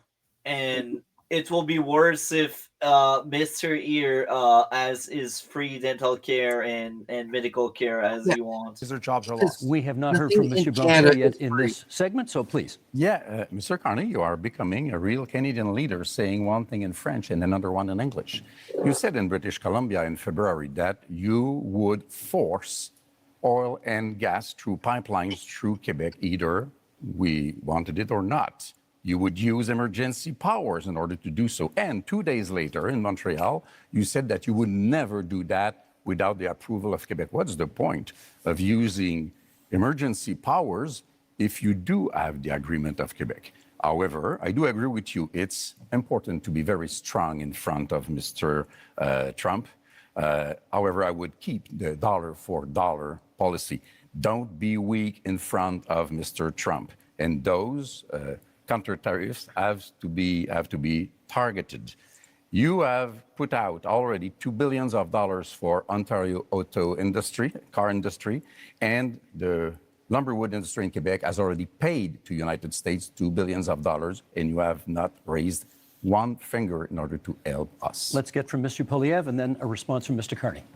Well, Mr. Carney refused to answer the question about pipelines.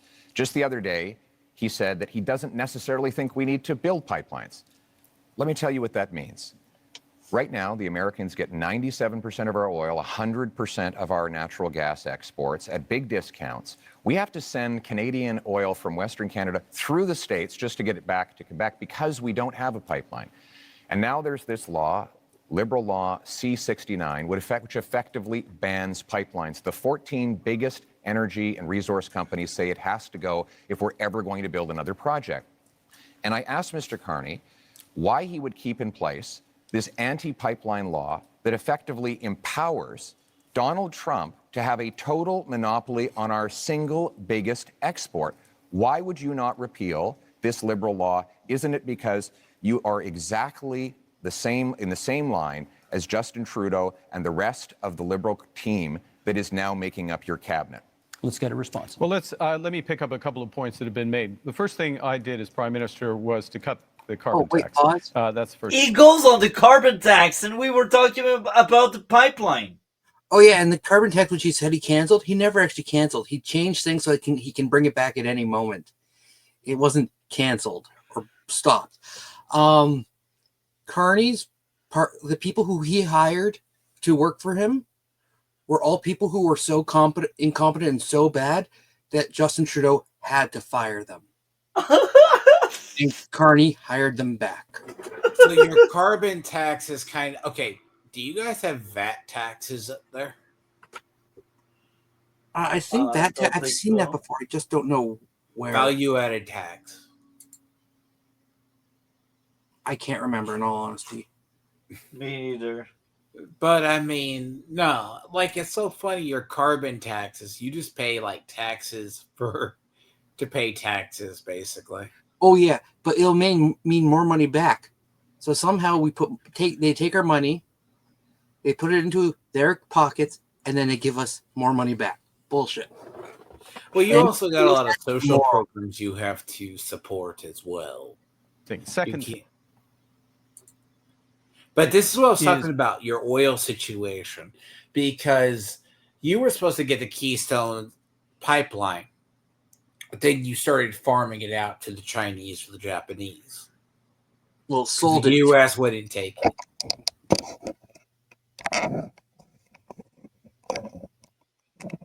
Made a commitment that all proceeds from our tariffs will go to workers and those companies most affected. There were several. What about the pipelines? We want the pipelines. Steve, if I may address, I'm trying to do it quickly because several points raised.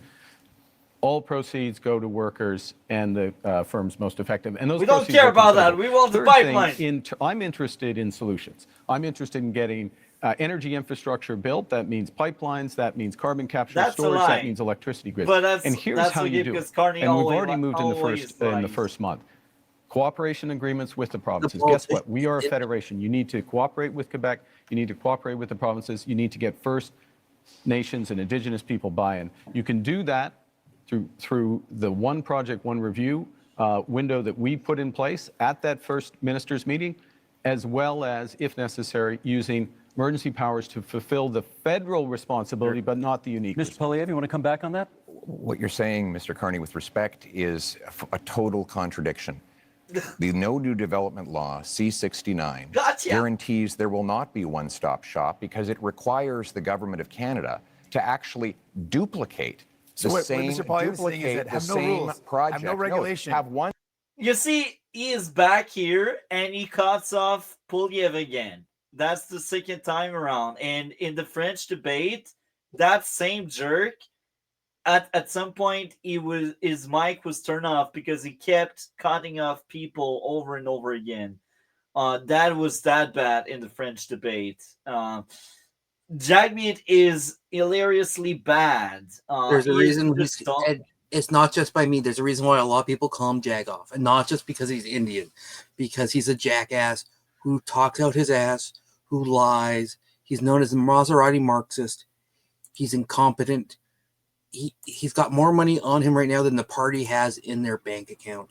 I basically said he was like the champagne liberals, like he's the a champagne Fonz and the. No, he is a champagne socialist. They got their money from doing stuff. Then they think they're a liberal thing.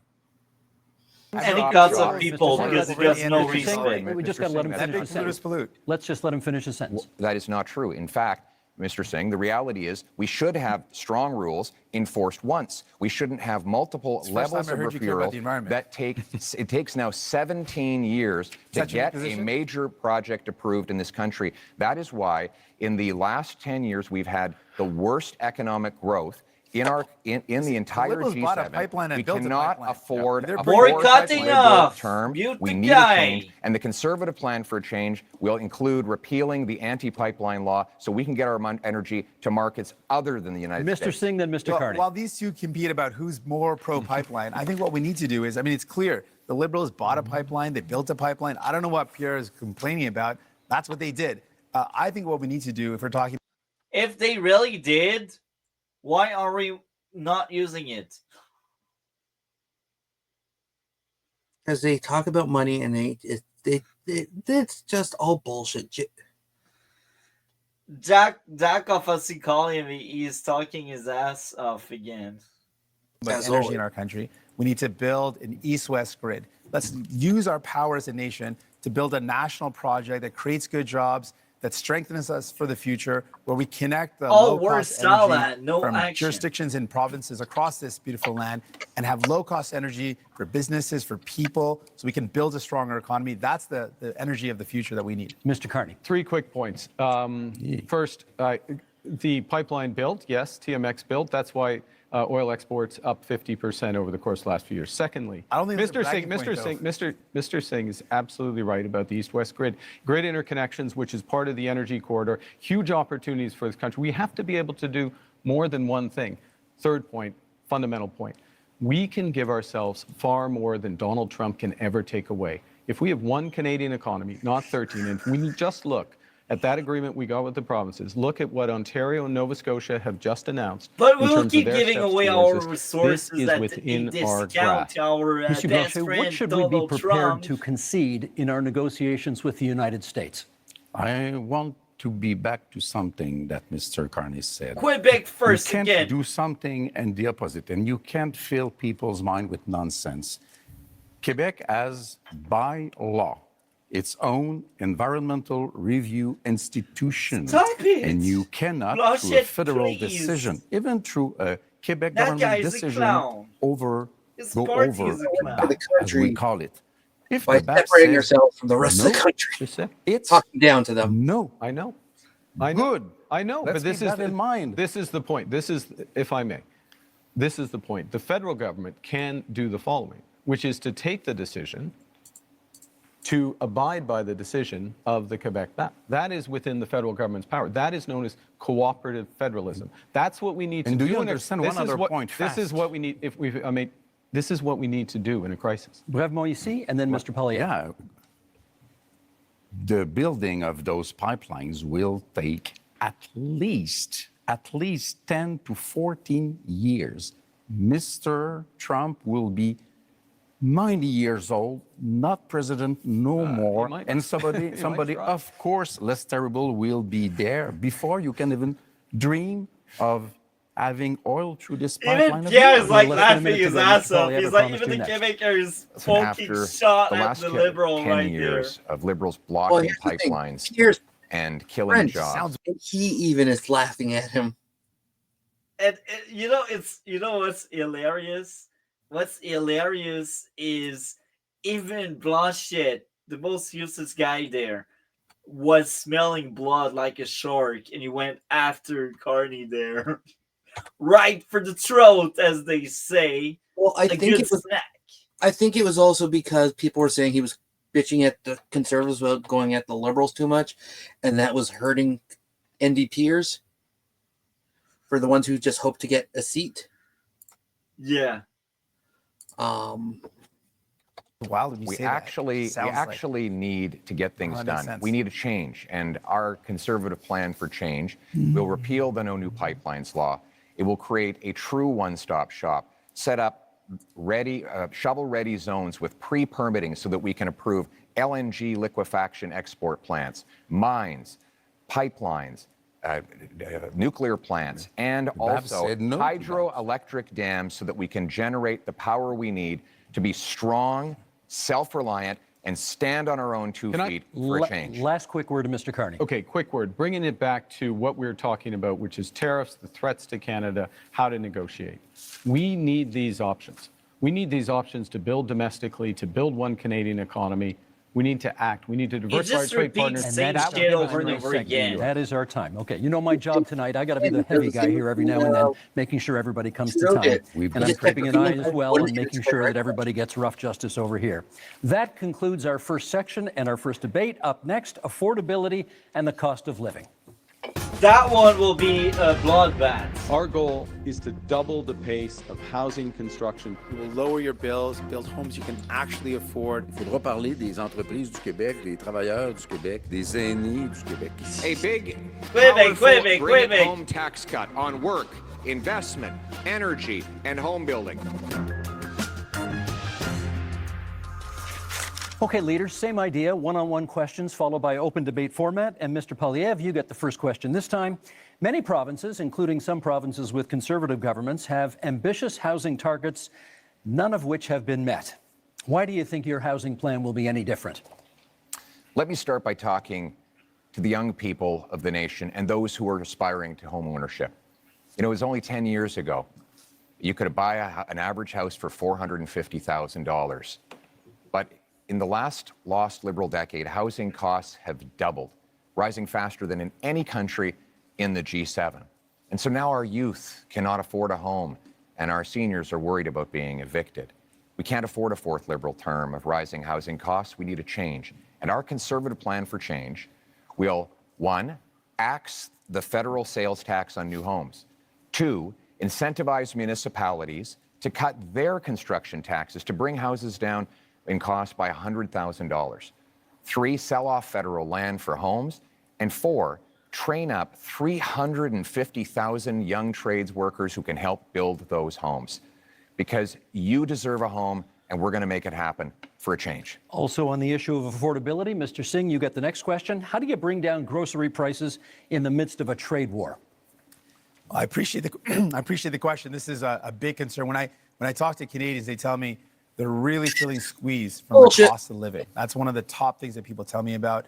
People are saying, I can't afford to buy groceries. Every time I go to the grocery store, it's just ongoing He doesn't worry go there. and, He will hear and this someone, feeling or of he will anxiety that can call I actually afford the DoorDash. things I that my don't family know. needs. On top of that, people are worried about the cost of homes. I think those are the two biggest things I hear. So we can do things about this. Other countries have taken concrete steps.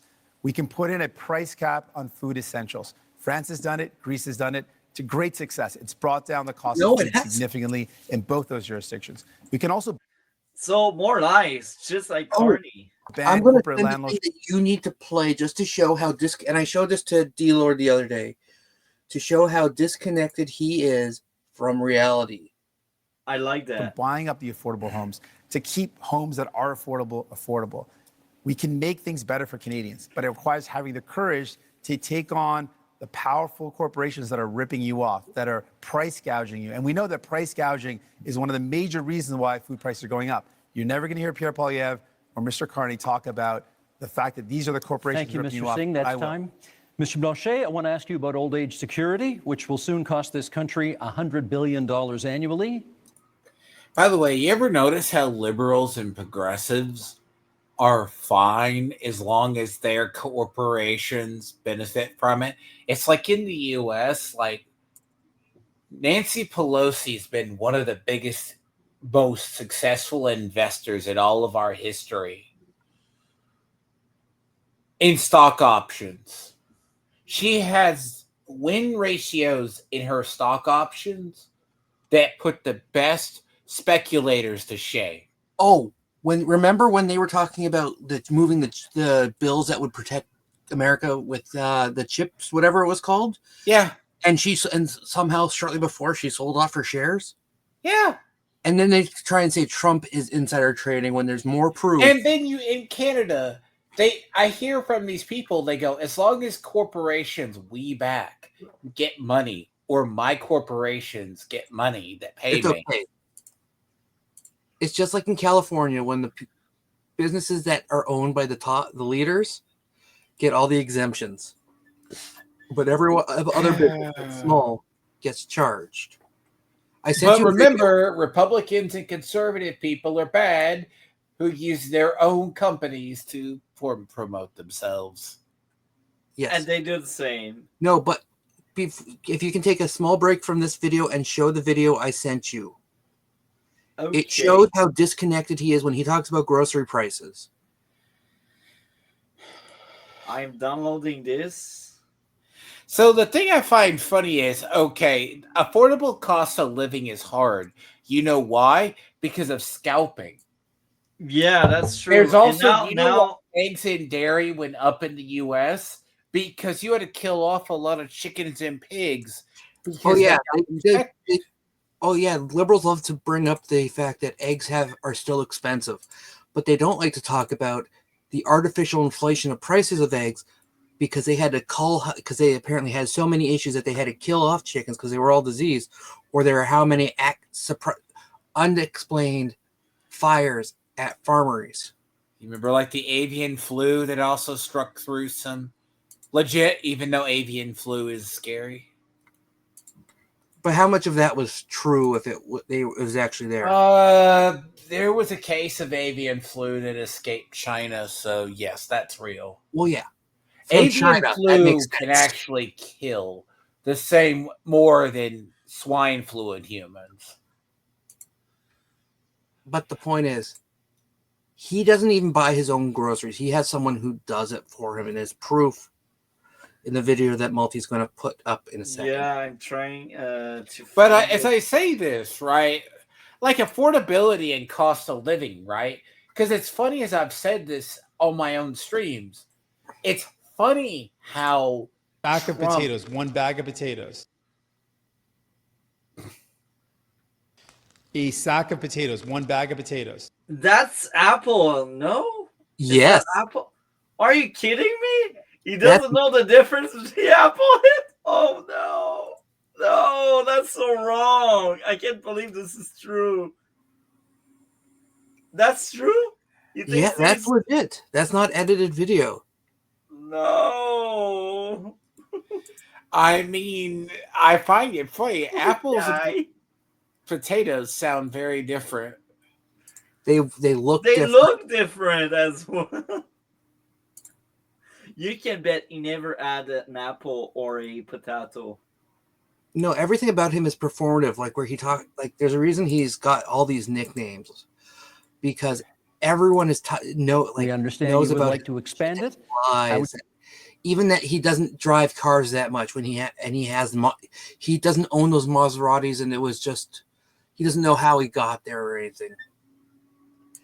It is not for that. We would want it to be just for everybody, because the liberals have created a discrimination against elders which are 65 to 75 years old, having 10% less income from federal government than those who are over 75. But The best way to do it is to have everybody pay its fair share in terms of tax, which means that one should. Yeah, but you tax everything. So who was okay? Price. Which of these parties actively pushed MAID? Put what? Pushed for which what? ones actually? Okay, which one of these clowns' parties were pushers for MAID? And Liberals were the one who, because it was under Trudeau that MAID got really sort of pushed to being how bad it was that you guys hear about. That was all the Liberals. Yeah, Liberals are so bad. I have to ask, because everyone forgot about that. In a society where there's a social thing, what's the first to go? Because in the U.S., when you have an aging population, the cost to keep people alive is where you add up in the end of life care. No, it's all what's it called? First the sacrifice the elderly and the sick. Yeah. That's and then which ones signed off on the MAID program that they wanted to sweep under the rug? That would be the thing where we made the joke in the U.S. They're going to start, Soylent Green. It's made of people. And then there's the sci-fi utopias where if the old people just want to die, they just walk into a room and get themselves killed. That's from a movie. No, I know.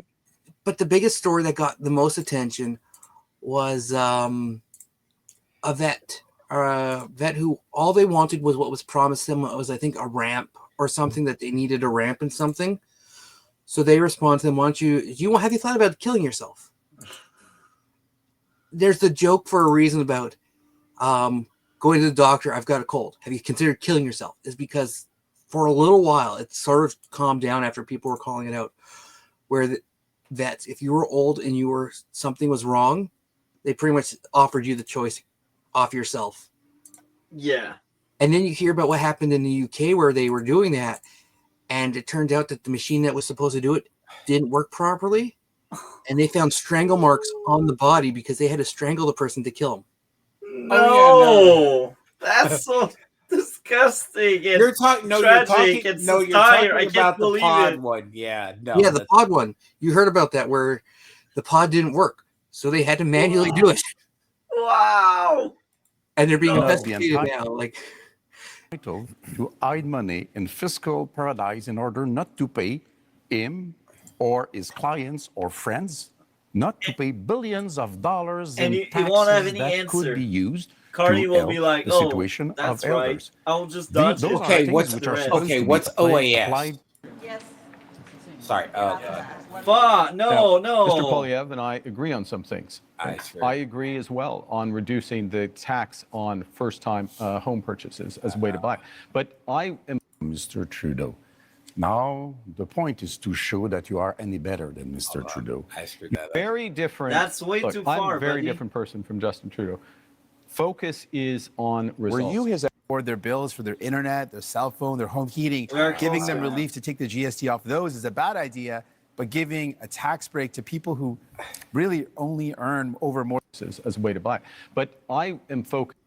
The best way to do it is to have everybody pay its fair share in terms of tax, which means that one should not be entitled to hide money in fiscal paradise in order not to pay him Carney, or his that's clients you. or friends, Stop hiding your money. not to pay billions of dollars in taxes that could be used to help the situation of elders. Those are things which are supposed to be applied to everybody. There are a lot of questions to be answered about that. Other ways to do it is to reduce the pressure on housing price to make sure that the whole budget of elders and families and workers can afford houses which have increased dramatically in price. Merci, Monsieur Blanchet. That's time for this one. Mr. Carney, I want to ask you. Okay, let me say this on. Do you know why social systems fail? Like, when you have one union pension, how many people underneath those people? You need a constant supply of workers. It's like a pyramid that goes up to pay for those benefits. That's why the union benefits work, because you have people paying up that pay into retirement. Yeah. It's the same that works with the same works with like how taking care of elderly or Medicaid or Medicare works. The reason why the system is failing is because the younger generations aren't paying as much. No, and the pyramid falls upward. Well, and the problem also is you tax the ultra wealthy, the ones who have been proven to pay more than their fair share of taxes. That they pay majority of taxes that cover a country than any other class, all the other classes combined. Guess what they do? They go, I'm not taking this shit. I'm moving my company elsewhere. They take their tax breaks and move it. You know what solves everything? A flat tax.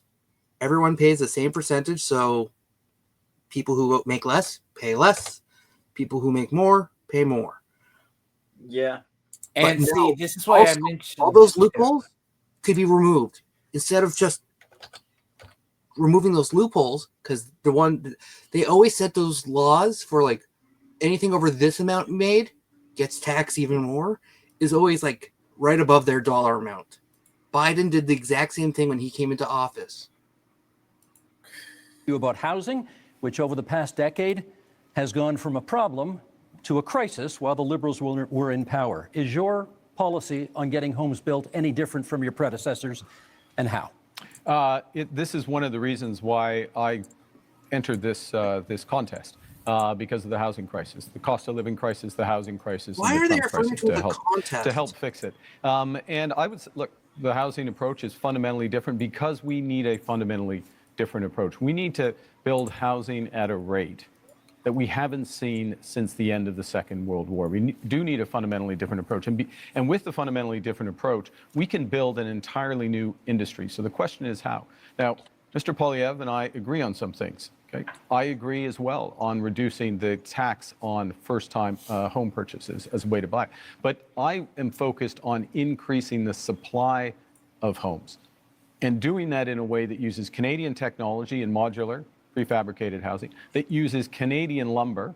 Also, I heard about him having some conflict of interest because he would promote some of his friends' agencies. No, he has companies. businesses that can build homes, and I think there's this actual huge thing about him with the homes. I'll Google it right now. I mean, politicians with conflicts of interest? No. No. This liberals never happens. He talks for the people. They never. Bill Clinton. No, it's really funny. Hillary Clinton and Bill Clinton were poor or average when they came into the White House. When they left, they were some of the richest people.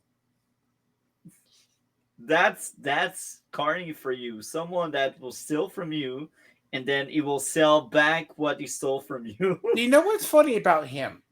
From what I see is, remember when I said earlier in the phrasing, he sounds like the person reinforcing the old regime. Yeah, and it's like he's for the people who want the status quo. At least the one guy with the French accent guy talking about the services, it makes sense. You need like 25 or 30 employees to pay for one benefit of a retiree. Some shit like that. It's an astronomical rate. That's why when you have like union benefits, they talk about cutting some of them. That's why you have to, because you don't have enough workers paying into a system to support a retired union person. Because let's say in our military, if you do 20 years, that doesn't matter if you spent the last 5 years as a desk recruiter recruiting for the job. You're making in benefits like 80 to 100 a year. You're making enough to live on in states. So a lot of these are guaranteed, but that is a guaranteed thing. That's if you've done 20 years of your life in the service. In a union, or let's say elderly, now there are people on permanent disability who can't work, and that's probably what's been starting to weigh Canada down. Now that you have an aging population like Europe has, China is starting to get that aging population problem now. It's starting to collapse their system. Well, that's why they're trying to kill all the old people so they can't collect. Yes, that's actually partly true, but their aging population, their population, the population bomb that's hitting the rest of the world, that's going to probably wipe out the Japanese by the end of the century, to the most part, is starting to hit China. There is no way they can keep having. They're about to open unlimited children. Unlimited power. Well, and that was problem with the U.S. is they're giving, including in reinforcement, was given to illegals and people who were allowed to come in, and they're giving all this money. They're taking away from the American citizens. So when a lot of people are retiring, they're not going to have the money. Like, what's it called? They had no money for disaster relief because they to move around the migrants that they hid. Biden hid that he was using FEMA funds as disaster funds. And to feed them and to house them. Like, yes, we were putting them up in hotels. And then we had 2 big disasters, and they got fucked over, and they're trying to buy. Okay, long story short, you're supposed to refill the FEMA funds, but they also got hit by a massive hurricane that went up to West Coast. There was 2 big disasters. Either way, the point is they fucked up. They basically moved around the funds and they forgot to refill it. So every time you hear about moving around funds, there was a constant drain on it, so there was no way to really refill it. And I got to say this, I was way too ambitious. Maybe I will actually split it in 3, but we will keep going for a few minutes more because it's very interesting to talk about. This is going to be a multi-stream. Yeah, a multi-stream, exactly. This is going to be like me going over Canadian workers, sometimes and in go all over respect, a presidential debate like when I went over it. But there is a lot of stuff you could unpack in this, and depending on how many you have in your cycle, because you will have to pick this stuff apart by like sections. There will be sections that go very fast. Yeah. Like when I did it, because what you're going to learn is a lot of this stuff you're going to find out. Like this little section, they go, how are you going to make housing work? Okay. That's the problem in the U.S. You need building supplies to build houses. But U.S. don't even have our stupid bureaucracy where it takes 17 years to build something. Oh, no. Don't get me wrong. No. You're talking about... no, we have it. Okay, do you know in California, one of the reservoirs that prior to the fire, like they had plans to do it. They toiled over plans for 5 years before they put any building into the thing. Oh, don't even bring almost 8 years. Because they had to do survey after survey. Oh, are you going to kill a newt or some extinct animal, endangered animal in the area? Oh, does this building, how does it have ecological effects? Just to get to a building. Sorry. No, California, because they're running out of money, because of all the housing illegals and whatnot, they're actually putting gas tax. They're taxing the gas. They're going to start charging people in California a certain price per mile that they drive. Wow. Because they are so bankrupt. That's funny. So we could probably get to this one question if they go over. Be like a minute of them. To double the rate of home building. Thank you, Mr. Carney. That's time. We now move to open The forum building here. home Mr. Singh, you get the first comment. Doubling the rate Many doesn't of you solve have the fact pledged to we cut the cannot afford GST them. on many aspects of buying a home. And Mr. Singh, I want to ask you, would you cut the GST on anything else in order to make life more affordable? Absolutely. In fact, I'm the only one on this stage that fought to give people a GST holiday. Interestingly, while the GST holiday... It was so minor that most people didn't even notice it. It was like $1 or $2 saved on a thing, and it did nothing. It really was a bullshit thing. They made it out to sound like this whole big refund and discount when it was nothing. And that's funny because that's coming from a guy, and I will never see him the same way again. That thought freaking apples were potatoes. After watching that clip, bro, I already thought he was stupid, but now, like, anything that comes out of that guy mouth, I will laugh. Sorry, but like, it cannot be taken Is this seriously. long? Well, Well, I already thought he was stupid, but now he reached like rock bottom stupid. It's not that he's stupid. It's that he lies. He doesn't do things himself. Everyone else does things for him. Like, he has money. He has servants. Like, during COVID lockdowns, he broke the ones that he was so proud of and all the rules. He broke them himself with his family. And when he was called out, he just sort of brushed it off. Helps working class folks, middle class folks by taking off the GST off essentials.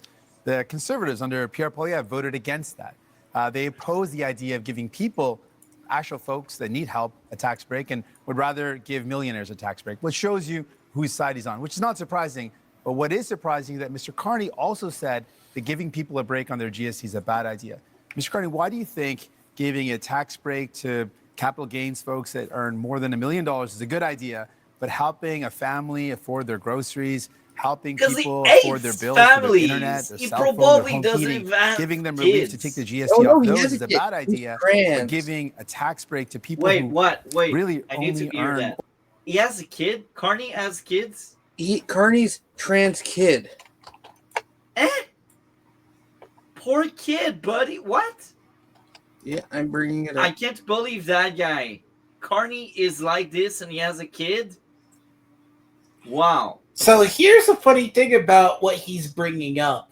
He is talking like a progressive liberal in the country. They have good ideas on how to govern, but they don't know how to govern. Yeah. Like, so they basically gave you like a tax-free holiday.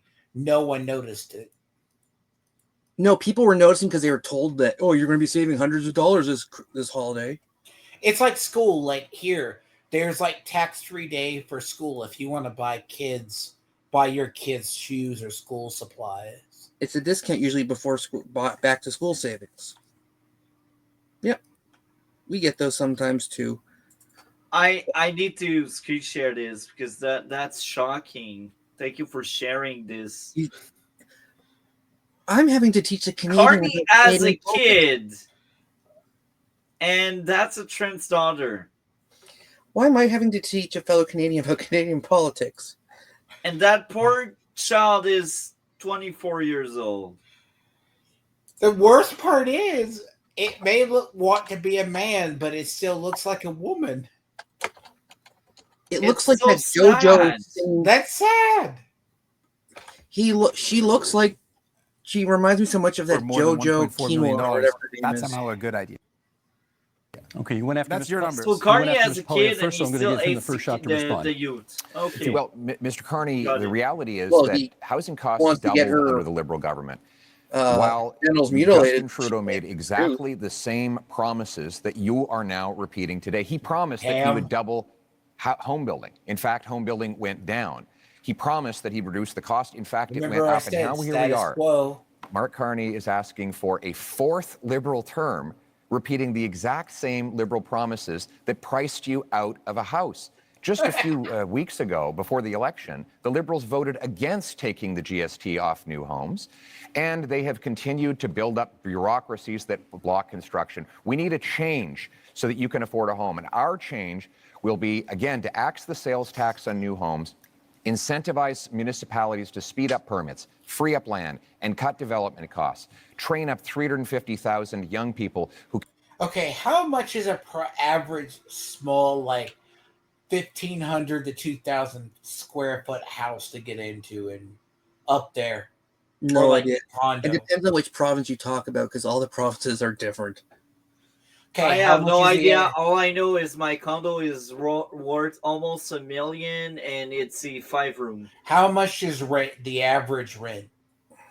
In my city, it depends, but it's between 1,000 a month to 2,000 a month. And how much does that get? Like 800 square feet?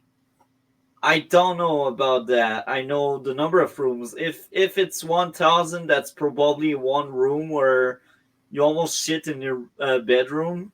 I know my mother is in the 3 rooms and she pays 1,300.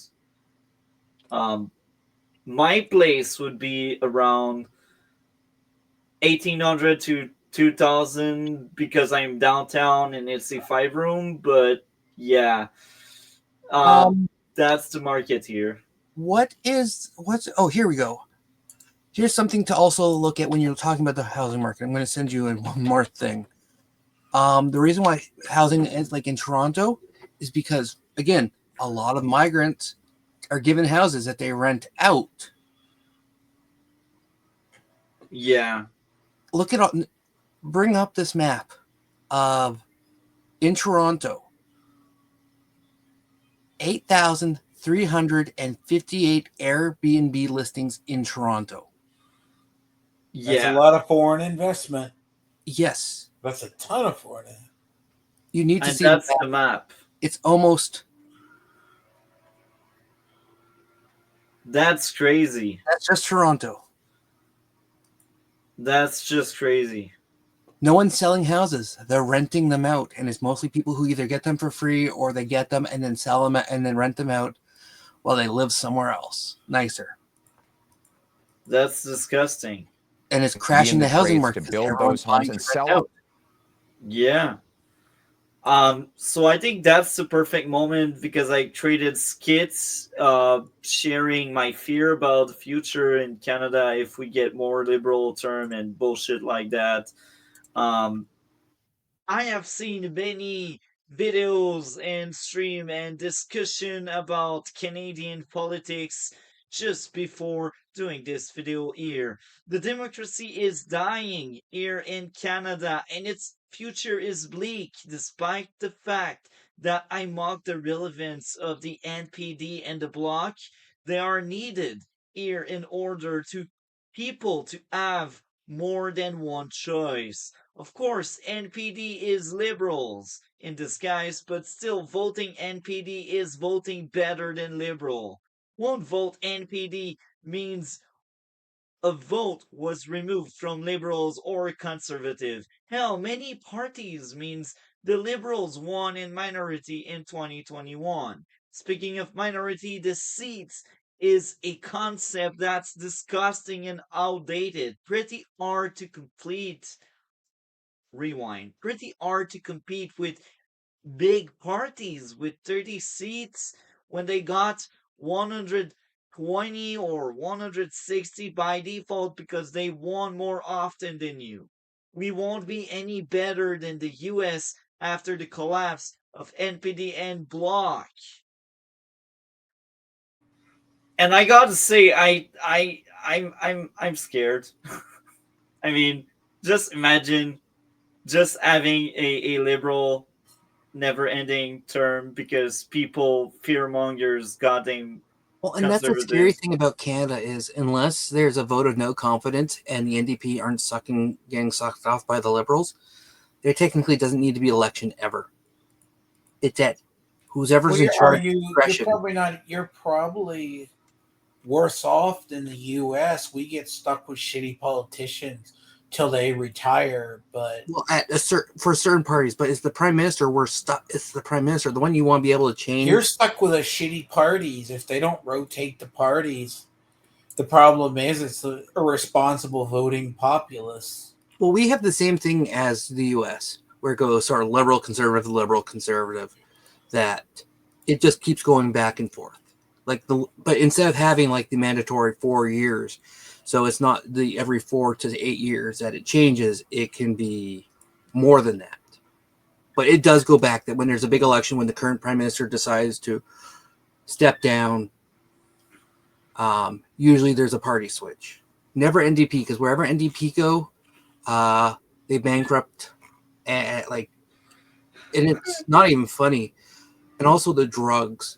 Like in BC is written by drugs because they're the ones who put up all these free drug machines. Like you've seen those, you've heard about the stories of those in the US. Yeah, as I was mentioning to Multi about the safe use places.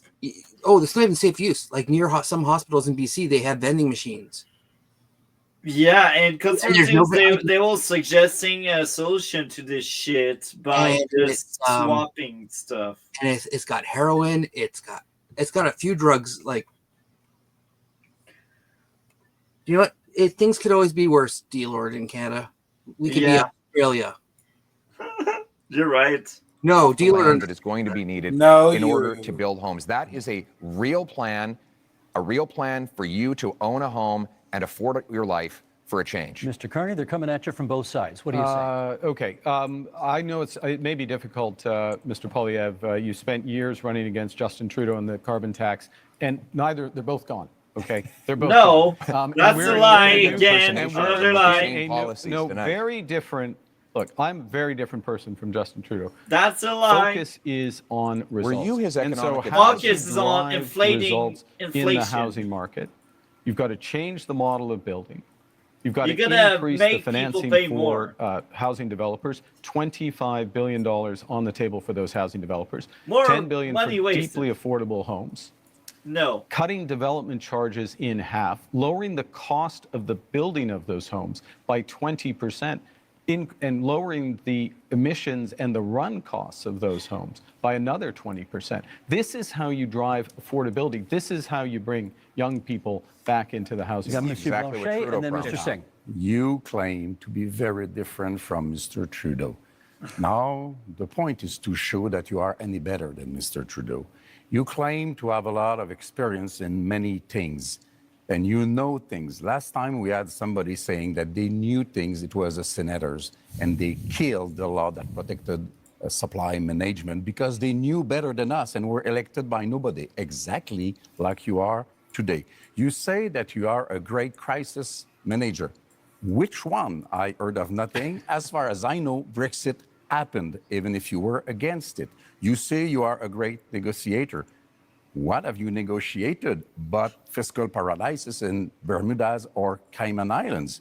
And you increase the tariffs after his talk with Trump. Own in those companies if you want people to believe you. Mr. Singh, you wanted it. Yes, returning to the topic of housing. Now, it's For very once he important didn't obviously, we need cut to off build homes that someone. people can afford.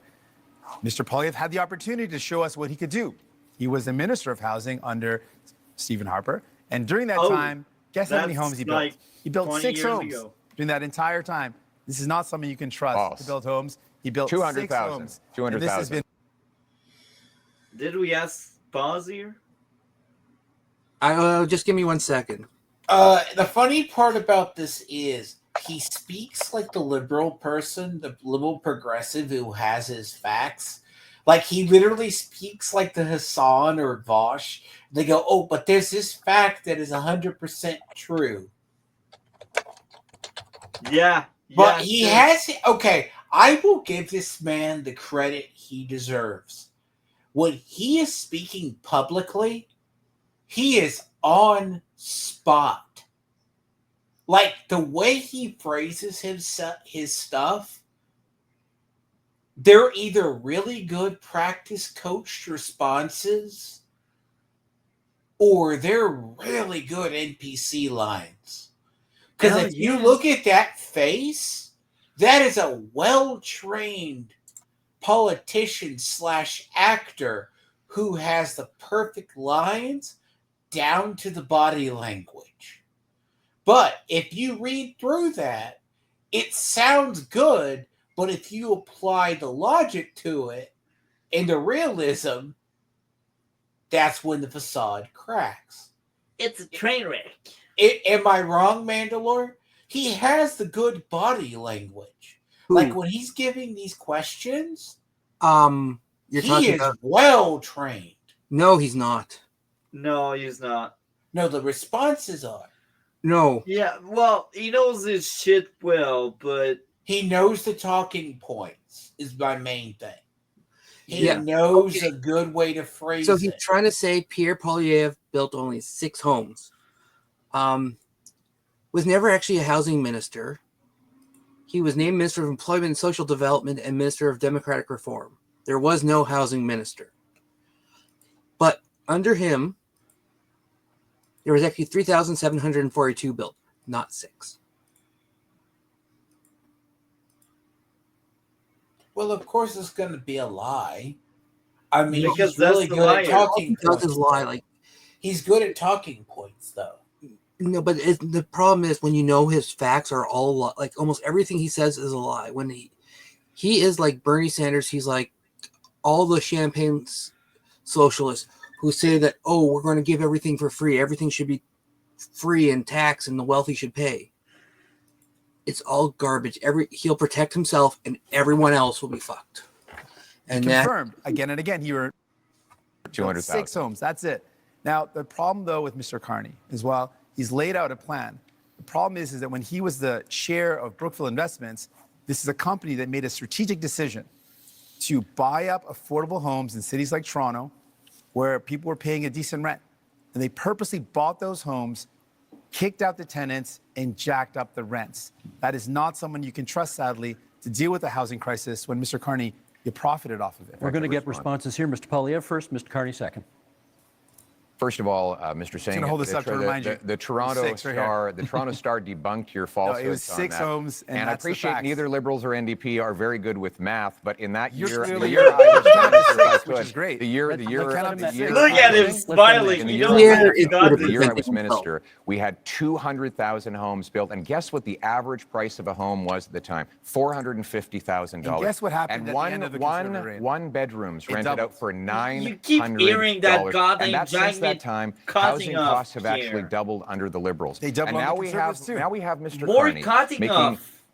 tens of billions of dollars of spending promises that They will doubled under ultimately you as well. continue More to build cutting off. Shut the bureaucracy. fuck We don't up, need more buddy. bureaucracy in Ottawa. We tried that for 10 Liberal years, Mr. Carney. What we need is to build homes in communities. Certainly and don't that need means conservatives. axing taxes on home building and getting the government out of the way shut so that up, builders can actually build. I think Army Mr. Carney, is being Can I pick up you smart are on by housing. being We need to quiet change, and and you, responding. sir, are not The a problem change. is you got a liberal guy next I'm to going to pick him, up on. which I is thought like that classical answer was quite liberal, revealing. cutting off the The middle. first thing is that it's an attitude towards housing that absolutely ignores affordable housing, deeply affordable housing issues. Ow! It's cheaper. Lies. I'm losing brain cell when I think about it. It's like, who can lie the most? That's the debate. No, he's just trying to do the status quo. Remember what I said? Yeah. Status quo. I said it. Here's the problem. That's why I ask. Is he like he's like the status quo, basically? Agree. He is Trudeau 2.0. And then you have the other guy next to him, who is literally the further left guy, cutting down the moderate left guy, being Carney. Then you got the other guy on the other end, while he may have a smaller platform, making more sense than the two dopes in the middle. Look, if it weren't for the dirty Frenchman and like that on certain policies, he's come off better in this section. And I gotta say, the Quebec party, I think are bigger than NPD, but I might be wrong. Am I right on that, Mandalore? Well, I know it's only in Quebec, but I feel like NPD just lost so much with the last three election. Well, After NDP Jack Layton, basically. NDP have lost a lot of Jewish voters because NDP are full-on terrorist supporters. Well, They're the ones who run the unions and everything. They're the ones. I mean, all you got to ask him is, you got to bear in mind what hurt the Democrats in the U.S. They stayed quiet on October 7th. Well, yeah. But Go figure. Like the Palestinians, they're divided over the Palestinians. They could have had a good presidential candidate. Let me say this. No. They could have had a good one. You're wrong. It's not about staying quiet. It's about giving false information from Hamas, using their numbers, and saying that Israel's causing the issues. And then there's the thing of they had a really good VP candidate for Harris. But do you know what his leading problem was, being the governor of Pennsylvania? He was Jewish. Yes. And he just got firebombed. What, you didn't hear about that? Oh, I heard about that. Yes. Yeah. And then what you got the guy, right? The NPD or the Indian guy, his party's going towards migrants and being that, and it's the Democrats. There's a good chance of them being anti-Semitic or hating other people. The Democrats and the New Democrats, the NDP, they have the same biggest issue themselves. Yeah. They try and bow to everyone, and they can't. They try and think. They go with the loudest voice and go, "Oh, we need to stick up for the most minor people who are being talked about." But the problem is, very few. It's the loudest voices is usually the smallest groups, and people are, and they're realizing that, and that's why a lot of companies are dropping DEI programs, because conservatives speak with their money, and it's been proving to hurt. And here's one of the biggest things you'll find about progressives. Progressives, or like extremist ideologies in general before them, they always eat their own. It constantly goes in. The next generation of them is not as radical as the ones before. Oh, you're failing the belief in the cause. The next generation or the next group of cultists is more devout than the prior ones, so they wipe out the ones before. Only until, and you see this in the progressives in the U.S., they say they're not racist or fascist or dictatorships, but they will be the first, because that cycle in that circle encloses on itself back again. They become the very thing they fought against, given enough time. Well, who's the mayor that, was it the New York or the Chicago mayor who sort of stepped out against illegal, saying maybe New York did. Yeah, and then they started going after legal, then all these legal things started popping up. Oh yeah, there's like a big legal case against him right now. And nothing happened. He was perfectly loved up until he said, "Okay, we can't handle this much illegals." And then suddenly, he said the rental market ignores all other aspects of it. So the six are the relevant. Mr. Singh is absolutely right. The six are the relevant. 200,000. The 200,000 are a different part of the housing market. There are many Canadians. There are many Canadians at different income levels. The second thing it reveals is a misunderstanding, I'll be polite, of how the government's balance sheet can catalyze enormous private investment. And that is what we need to do to solve the housing crisis. It happens to be what we need to do as a whole to address. What they need to do is lower the goddamn price. What about the cost of living? The cost of living too. Well, you keep taxing. Wages matter as well. You need wages to keep up with energy costs as well.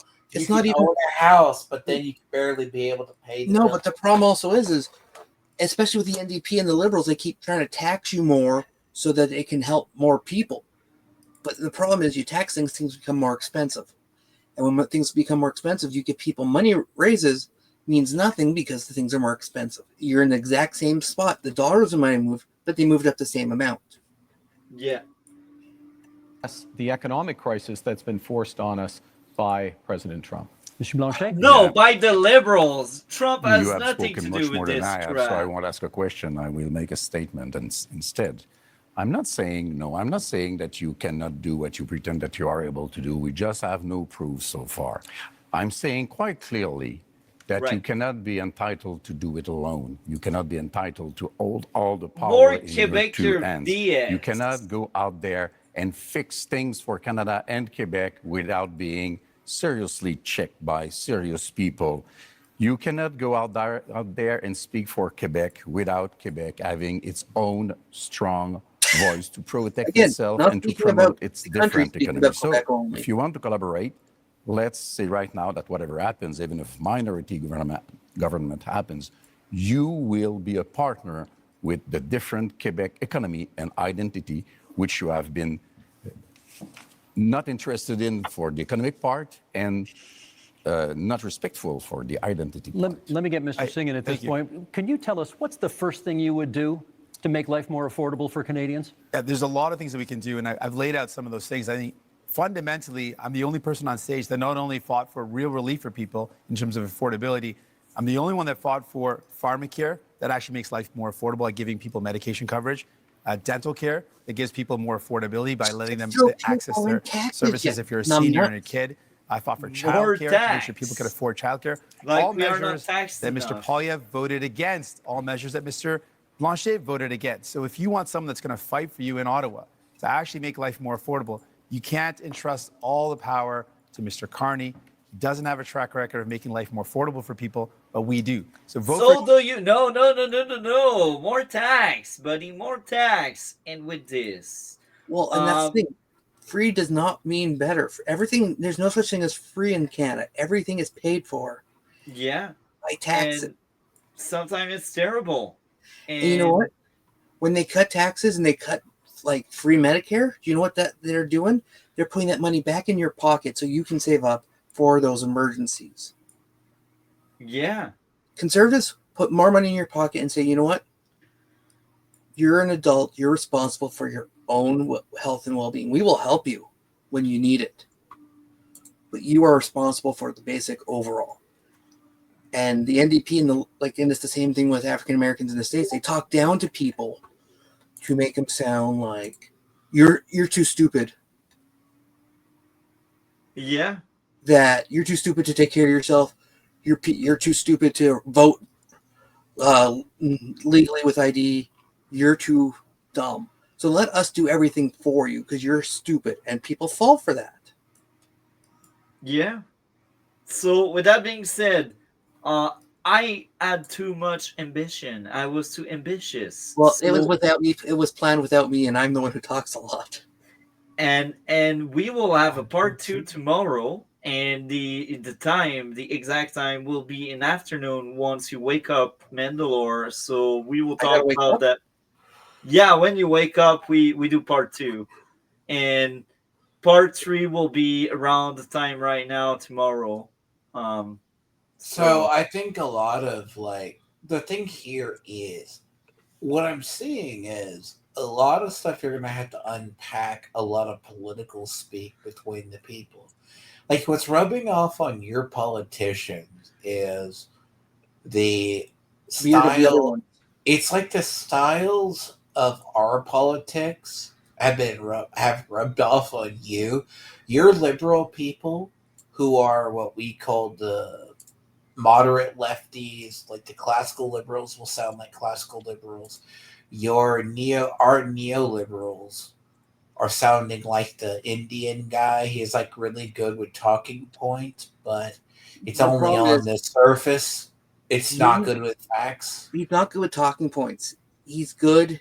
It's the He's same good with thing. a program talking points. If you know how things run, you know he's talking out his ass. It's just like when if you don't know what he's talking about. Well, just like Democrat, it's the same thing as Democrats and like Kamala Harris, how they talk down to you saying, "Oh, you need this. Oh, the benefits are for this," and no one knows, and they go, "Oh, that." He wants to look like There's a whole thing. You look like the smartest person in the room, and he actually looks like the biggest one. Hey, there's a thing, and Carney is just the status quo. He's not offering anything different. The conservative guy on the end is talking about wanting to change. But it's like hope, but it's also fighting a system. Affordability starts with food costs, getting people, like even in America, with our system, there's a lot of people who live month to month. Like sometimes you go, oh, I have to cut for bills. Like, oh, winter. Like in my house, first part of this year, what hit my account and hit some stuff I had, a large gas bill because they will jack up gas prices. And we had a very cold winter, right? Yeah. So gas heating. But when it comes to electric bills are nothing. Like, it's a bigger house. So what is So it's a weird thing. Like, it starts with earning.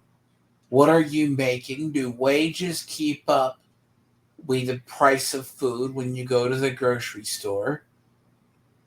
That's the thing you have to ask. And then if you're building homes. But there's also this problem of a lot of the Airbnb marketing. A lot of it times where we live in HOAs, like our HOA had to like say, did we allow an Airbnb house in our neighborhood? Airbnb should be illegal. Like Airbnb's a thing. No, not Airbnbs. HOA should be illegal. Our HOAs are all, but like when you look at a lot of this stuff, it's more if what affects you guys affects us too. Because let's assume a lot of tenement ownership versus that. Like even if a house, like I'll get people say, "Oh, are you selling your house?" This type stuff. I'm like, my house is 600 or 700,000. Okay, that's not what everybody gets. The house next door to me is, just to give you an idea, is 4,300 square feet. How much do you think that house sold for when the Koreans who turned it into a rental property bought it for? How much do you Not think? that much. Well, 850. And housing's also changed because they're in different conditions. They're maintained That differently. was years ago. That would be they overpaid. But the funny part is 850 is not a small loan. It's like I'll get these phone calls on my house where people go, "Oh, well, you're going to be selling your house." I'm like, "Can you secure a $600,000 loan? You don't have that much collateral." Because we just had a big thing here where we unfroze interest rates. That just caused another housing thing. That means people can default on loans that were already month to month. So what about affordability? You need to be able to take care of your family, yourself, your medical bills. How many people in the house work? That's interesting, all of that, and that marks the end of part one. So I will ask you, Mandalore, what do you have going on your end of the internet? Just whenever me and D-Lord arranged to do a stream, I just the reason I was late was because I was watching Andor. Little hint: there's some current politics involved in that. I'll say this. I'll watch it when I'll pick up on it when I do. Well, I'll say this very quickly. What is it what did the Empire recognize as sort of your legal form of ID? What was it called? I can't remember.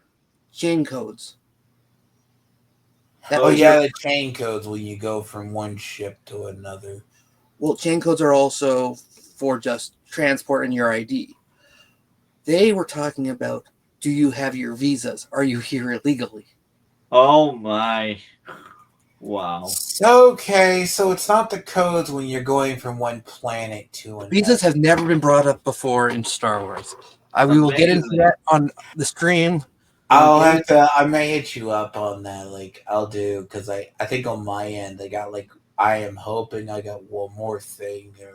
But it's 3 episodes and they're all about an hour long. So I got the thing. I got the thing on Casey. I'm almost done with KCD2. It's just a lot of dialogue in this section. It's bad enough KCD2 has like that, and then I got later this week, the 24th. I have Expedition 33.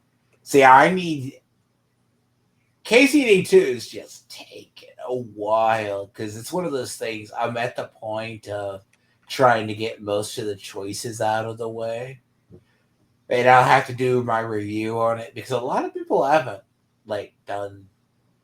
But then I have Expedition 33, then Doom: The Dark Ages on the 15th. So yeah, I got a busy couple of weeks, and then I got the thing with Mandalore. Me and Mandalore, we're gonna probably talk about Star Wars Legacy, the comic series, and Andor. We're trying to figure out how to do Legacy because that's a big. Yeah, that's a series I don't think gets enough love. Well, it was the end of the EU. Yeah, and it got caught up right at the end. Because theoretically, it takes place right after Legacy of the Force in the books. But it's like a different timeline. Far It's future. not even.